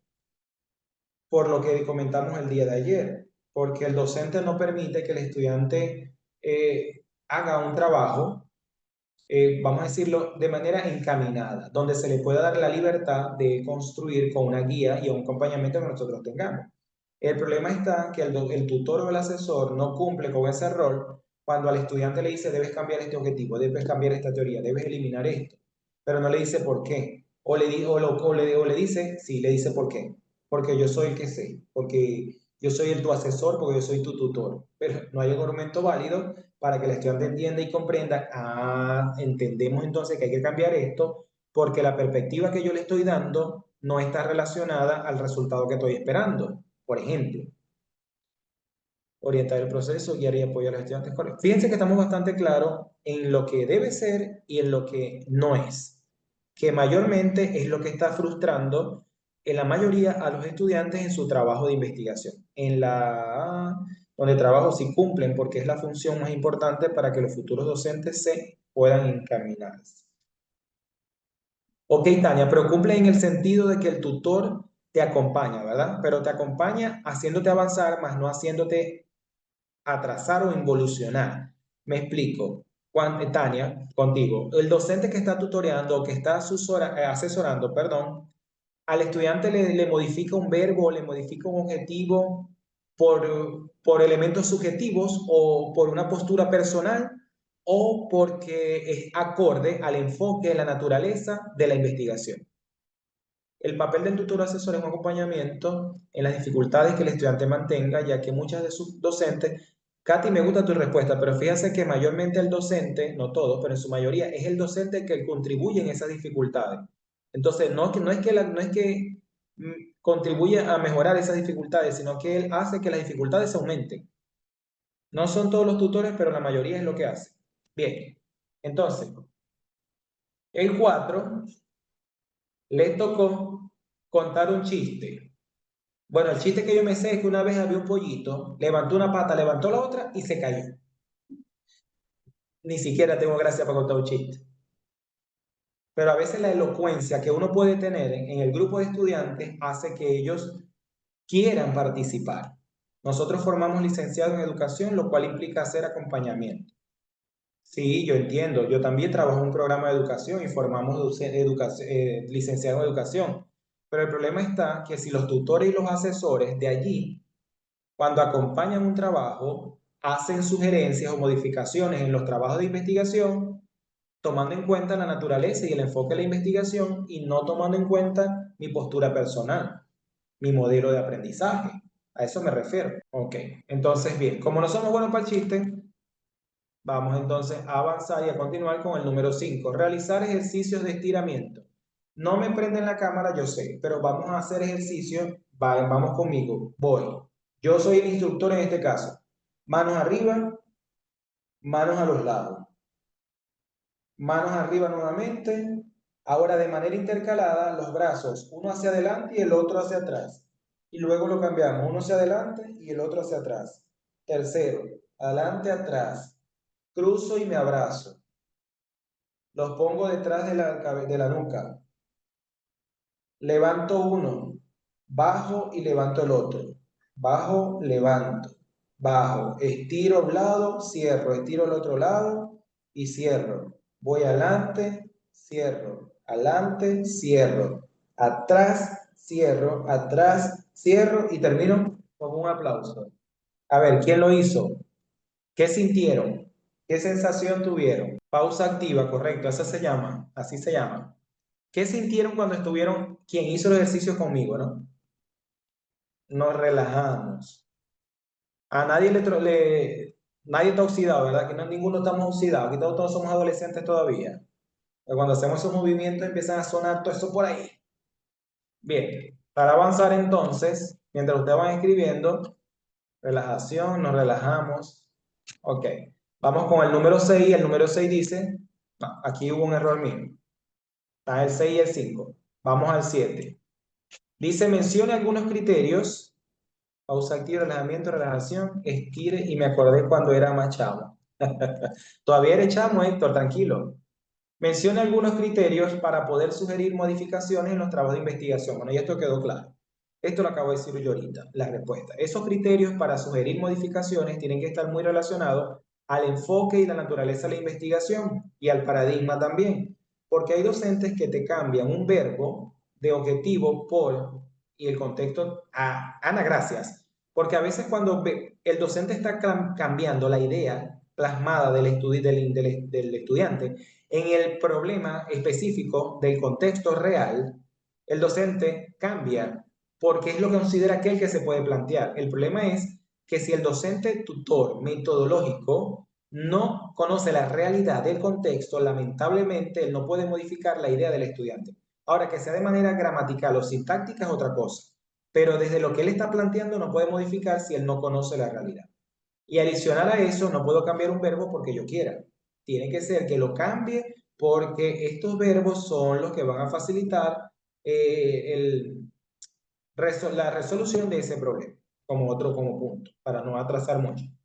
En el 10 tenemos entonces qué estrategias fortalecen la práctica investigativa en estudiantes universitarios, la lectura, el análisis, la reflexión, todo lo que tenga que ver con los procesos cognitivos superiores. El revisar otra tesis de construcción y construcción prácticamente. Reviso un artículo, reviso una tesis, evalúo y por lo tanto luego cuando evalúo que estoy deconstruyendo, ahora voy y construyo porque ya entendí qué es lo que debe mejorar para hacer un trabajo de investigación de calidad. Ahora, ¿cuáles son los elementos de una secuencia didáctica? Eso lo dije ayer, voy a dejar que me lo respondan ustedes. Fueron 3. Hay 3 elementos fundamentales que definen la secuencia didáctica. A ver si se acuerdan. Y ahora que todos somos docentes, desarrollamos 3 ¿qué? ¿Cuáles son esos 3 elementos de una secuencia didáctica? Ayer los comenté, todos somos docentes, en la planificación los consideramos, en 2 horas de clases consideramos ciertas cosas, como por ejemplo, la I, la D y la C, o la A, la N y la D. Tipo ahorcado, jugamos tipo ahorcado. Objetivos, contenidos y actividades son elementos de la planificación, pero me refiero a inicio, desarrollo y cierre o culminación, bien, o lo que es apertura, nudo y desenlace. Entonces, esos son los 3 momentos de una secuencia didáctica o lo que está constituido para una clase. Entendiendo que el inicio es el foco o el elemento fundamental de toda clase. ¿Por qué? Porque es ahí donde vamos a desarrollar las funciones ejecutivas del aprendizaje sin dejarla caer en el desarrollo y en el cierre, que son atención, concentración y memoria. Entonces, ahí nosotros despertamos al estudiante, captamos atención y mantenemos concentración a través del impacto visual, que puede ser un video reflexivo, puede ser una música, puede ser algún olor, algún objeto, algún movimiento, como ustedes, según la clase, la actividad que vayan a hacer. Luego el desarrollo, que es donde viene el papel más largo del docente, donde empieza a hacer su rol de facilitador y con mayor profundidad. porque ya va a explicar, a desarrollar los contenidos. Y en ese momento del desarrollo, que es el más largo, para no saturar y cansar la mente del estudiante, para que no se pierda esa atención y concentración que ya ganamos, hacemos en ciertos espacios una pausa activa. Como lo comenté ayer, la pausa activa va a depender mucho de la energía que tenga el estudiante. Entonces, pausa para bajar niveles o pausa para aumentar el nivel. Y el tercero, un cierre efectivo y un cierre cognitivo. ¿Qué aprendieron? ¿Qué objetivos se cumplieron? ¿Y cómo te sentiste? ¿Cómo llegaste? ¿Y cómo te vas? Contar un chiste, cantar los pollitos dicen. Bueno, tendré que cantar otra vez entonces. Los pollitos dicen, pío, pío, pío. No, ya. Mucho, no mucho. Ya me vieron cantar mucho. Siguiente pista. ¿Qué hay que decir allí? Ajá, ¿cuál es la respuesta ante esa pista que está allí? Respuesta a la palabra que allí está. ¿Cuál es? Ajá. Aquí se captó desde el primer momento la orientación que se dio. No, no hubo nadie que se perdiera. Todos acertaron rapidísimo. Azul, azul. Eso implica que aquí están atentos, aquí están concentrados.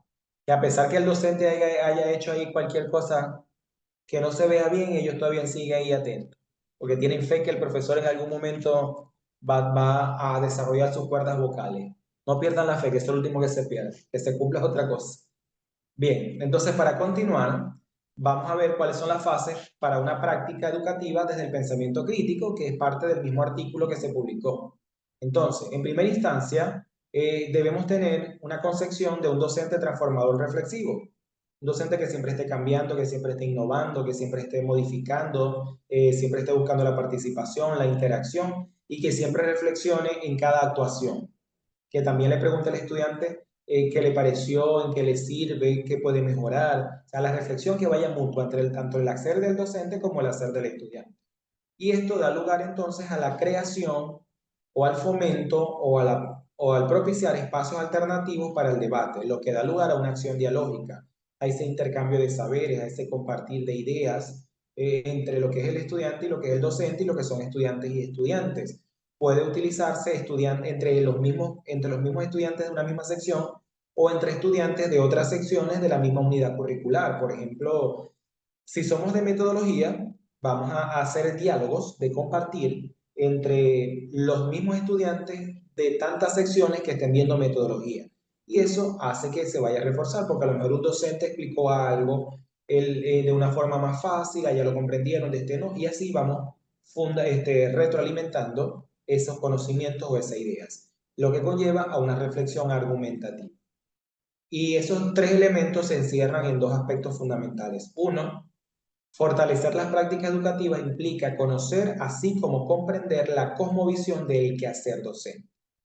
Y dos, el pensamiento crítico fortalece la capacidad para establecer patrones de solución ante fenómenos observados desde diferentes contextos sociales, diferentes perspectivas, diferentes concepciones de lo que es el hacer, el ser, el saber y el convivir. Entonces, todo eso te da una información, te da un conocimiento y te lleva a ti a ir más allá de lo que has conocido. Preguntarte o hacerte preguntas que te permitan buscar nuevas respuestas o respuestas más acordes a la realidad actual. Y tenemos, para terminar con las fuentes, los pensamientos de desarrollo crítico son la reflexión, la socialización, el diálogo y la crítica constructiva. Esta parte cíclica o triangular que podemos decir de estos tres elementos o estos tres factores es lo que implica la fase del desarrollo del pensamiento crítico con un elemento o un símbolo y significado en ese aprendizaje. Y todo ello parte de expresar de manera libre, así como argumentativa, las ideas surgidas que fortalecen la autonomía, la seguridad e independencia del estudiante. Por otro lado, un docente hoy día, si logra entender cómo funciona o aprende un estudiante, se le facilitaría la selección de estrategias. Hipotéticamente es como si nosotros entráramos en el cerebro del estudiante. Si nosotros entramos en el cerebro del estudiante, las planificaciones nunca se caerían, fueran planificaciones siempre exitosas. Pero eso es algo utópico, algo imaginario. pero las conductas, el comportamiento, las formas y los estilos de aprendizaje de nuestros estudiantes nos hacen conocer mucho a ellos y saber cómo aprenden uno y el otro. Cerrando esto, decimos que los educadores deben concebir primeramente un enfoque integral donde se promueve la capacidad inventiva y creativa de los estudiantes. Creo y considero que si primero, en vez de adentrarnos al aspecto cognitivo de lleno, buscamos primero promover en el estudiante la capacidad creativa, crítica e inventiva, ganamos bastante campo para que él obtenga un mejor conocimiento o un mejor aprendizaje. La formación desde la afectividad, que es lo que vengo diciendo desde el inicio, porque es para que la formación de formadores sea productiva, provechosa y que se fortalezca, debemos trabajar desde una formación o una educación afectiva o educación emocional. Entonces, para ello es muy importante considerar, primero, que la práctica del profesor debe desarrollarse con empatía. Un docente que atraiga como un imán al estudiante y no que lo repele, porque el imán repele y atrae. Entonces, que seamos polos, en este caso, si seamos polos opuestos o polos iguales. Entonces, o atraemos o repelemos al estudiante. Entonces, el docente tiene que más bien atraer al estudiante. Cuando lo atrae, es porque el estudiante ve en el docente vamos a decir, un padre más, un amigo más, porque el docente escucha, entiende y comprende por las situaciones que él pasa para estar en la universidad. Entonces, yo les digo a ustedes que hay un rol de orientador y hay cierta parte donde yo me pongo a dialogar con el estudiante. ¿Por qué te comportas así? Tú no quieres aprender. Si no quieres aprender, ¿qué estás haciendo en la universidad? Te están obligando. O en realidad tú quieres aprender, pero hay situaciones que a ti si se pueden saber, me la puedes contar y cómo poderte ayudar. Entonces, eso es lo que hace la empatía, entender al otro. Por otro lado, aprenden a partir de estímulos diferentes, los cuales dependen de su contexto social. Por eso hablo de lo multisensorial, del impacto visual que pueda causar, de la dinámica, de los diseños de actividades recreativas, lúdicas, todo ello. Y a fin de emplear estrategias motivadoras para participar de manera activa, además de crear experiencias satisfactorias. Y todo ello implica un docente afectivo a las emociones de sus estudiantes podría promover actitudes positivas o favorables. Yo les voy a hacer una anécdota. Cuando viajé a Colombia, que estuve trabajando en el año pandemia, yo tuve un niño de primaria de quinto grado, por cierto, que todo el mundo lo conocía como rebelde, como estudiante de notas de 10, de 11 y 12. Pero cuando yo empiezo a trabajar mis clases y empiezo a trabajar una clase, en ese momento fue una clase que yo la iba como contando, de cuentacuento, algo así, y era del embarazo. Y yo le dije a los niños que uno fueran los doctores, uno los papás y otro la niña embarazada. La niña embarazada se disponía una bata con algo que le hiciera simular a la barriga. El otro niño era el doctor y se ponía la bata y el otro era el papá.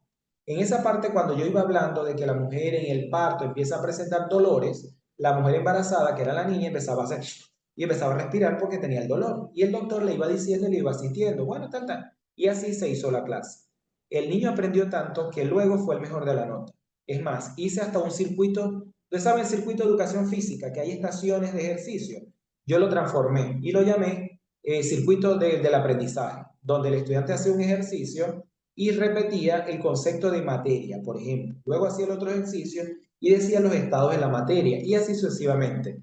Y ese niño logró una vez más sobresalir sobre el que llevaba mayor nota. Entonces, por eso es que hay que trabajar la educación emocional. Y por último, trabajar desde el aprendizaje basado en la investigación contribuiría en idear nuevas formas de intervención en el desempeño académico. Y todo esto se encierra en lo siguiente. Caracterización de la actuación del formador universitario según Fernández 2000. Uno, la necesidad del cambio, lo que implica un cambio de actitud y adquirir nuevas competencias profesionales. No nos creamos mejor que el otro. El nuevo puede enseñarnos también a nosotros. Aquel que tiene 5 años de experiencia y nosotros tenemos 15 o 20 años de experiencia, nos puede enseñar, no enseñar como tal, pero sí nos puede facilitar herramientas para que nosotros cambiemos nuestra práctica. Dos, la aplicación práctica de la investigación-acción como elemento de mejora de la propia práctica profesional. Recuerden, investigo, acciono, reflexiono y evalúo. Tercero, el trabajo en equipo, lo que le exige nuevas destrezas sociales. Cuarto, la existencia de otros protagonistas con los que tiene que relacionarse para interactuar, intercambiar y dinamizar la realidad educativa. Quinto, la presencia de otros medios como por ejemplo las nuevas tecnologías que le permitan liberarse de la rutina, complementando con actividades que promuevan, el intercambio de saberes inter y extra institucionales. Un grupo de aprendizaje, un grupo de investigación entre estudiantes de una universidad con otra universidad o con otras universidades hace más nutritivo el conocimiento. Y por último, que se desarrolle una actitud crítica frente a su manera de enseñar, contrastar la teoría y la práctica educativa a partir del estudio reflexivo, desarrollando así actitudes colaborativas. Última pista, ¿qué hay que escribir? ¿Qué se escribe acá en la última pista? ¿Cuál sería la respuesta? Naranjado, correcto. Naranja, naranja. Naranjado, naranja. Okay. Naranja, naranja. Bien. Y con esto finalizamos la clase del día de hoy. No es más que agradeciendo su participación, su proactividad e iniciativa para cumplir con cada una de las dinámicas que hicimos hoy. Igualmente como el día de ayer, señores, necesito, pero lo vamos a hacer diferente. Con un sticker van a expresar la sensación que la clase de hoy les brindó. Con un sticker en vez de una palabra, para hacerlo diferente. Un sticker, una imagen, cualquier cosa que tengan por ahí. Muy interesante, muchísimas gracias, doctor. Ayer no pude asistir a las clases. Bueno, Tania, gracias. Diana, gracias. María, Gallegos, Héctor, Cecilia, Sara, Víctor Hugo, Heidi Muñoz, Senia Flores. Mientras no veo una carita llorando, me sigo riendo. Lo que ve la carita llorando, se me borra la risa de la cara. Fíjense que cada vez que nosotros le decimos a nuestros estudiantes que evalúen nuestras clases, eso nos va a dar a nosotros mayores elementos para motivarnos más, para mejorar cada día, para seguir por este mismo camino y que estamos seguros que estamos en el camino correcto. Ventura, gracias. Héctor, Marta. Bueno, atendiendo las evaluaciones que ustedes me están haciendo, Santi, gracias. Elsa, entiendo bien, lluvia de ideas, de conocimientos. Ok, Edgar, te doy entonces el espacio mientras sigo leyendo la evaluación de los chicos. Gracias, gracias, gracias. Aquí sigo, no me voy. Edgar, ¿estás por allí? Parece que Edgar está atendiendo otro grupo simultáneo al de nosotros. Por eso es que a veces no responde rápido. Espero de verdad causar un impacto bastante positivo en su práctica. Espero que en algún momento, Tania, gracias. En algún momento yo deje mi WhatsApp, ustedes me cuenten que han tenido resultados maravillosos, positivos, de impacto en su práctica. Gracias, Romilio. Déjenme enviar un mensajito al WhatsApp de Edgar. No vaya a ser que esté en el otro grupo y no esté escuchando acá. Es que no le llega el WhatsApp tampoco. Sí, claro, esto. Yo les dejé mi WhatsApp con esa intención. Cualquier orientación, ya se los voy a escribir nuevamente. Voy a colocar el +58 porque para que lo copien los de los otros países de manera correcta. Bueno, Joaquín, me cuenta, me cuenta. Gracias, Yade. Tomás, gracias. Carolina. Edgar creo que no se encuentra. No le llega el WhatsApp. Bueno, vamos entonces a despedirnos. De verdad que muy agradecido con cada una de las participaciones, de los aportes que ustedes me hacen, porque eso me hace que me cree más retos, más desafíos, porque mañana tiene que ser mejor que hoy y así sucesivamente. Ah, ok, Brenda. Si vas entonces a entrar tú, te doy el espacio mientras voy leyendo a los compañeros, ¿oíste? No es una duda, sino que Edgar dice que en cualquier momento, cuando yo terminara, él creo que iba a entrar y no sé si iba a dar alguna información. Por eso estoy dándole el espacio. Ahora, si no hay nada que decir, entonces hacemos cierre de la sala. Pregunto, Brenda. Gracias, profe. Feliz noche. Que llegue igualmente, gracias. Muy buenas noches, queridos compañeros, compañeras. Por acá les saluda Edgar Castillo, asesor de la Corporación Internacional Líderes Latinoamérica. Deseo que cada uno de ustedes haya disfrutado de esta clase el día de hoy. Recuerden, lo iniciamos el día de ayer. Esta formación consta de 7 clases de lunes a viernes. El costo, compañeros, recuerden el costo, por allí están los asesores brindándole toda la información. El costo es de solo $44 y reciben 2 certificados por nuestra corporación. Y en la opción 2 el costo $66 hasta el día jueves y recibirían dos certificados por nuestra corporación más el certificado por universidad. Entonces, por allí están los asesores brindándole toda la información para que cada uno de ustedes pueda acceder. Reciben también, recuerden, el material de apoyo. Entonces, por allí están los asesores brindándole todo el apoyo para que puedan acceder al material y a los certificados.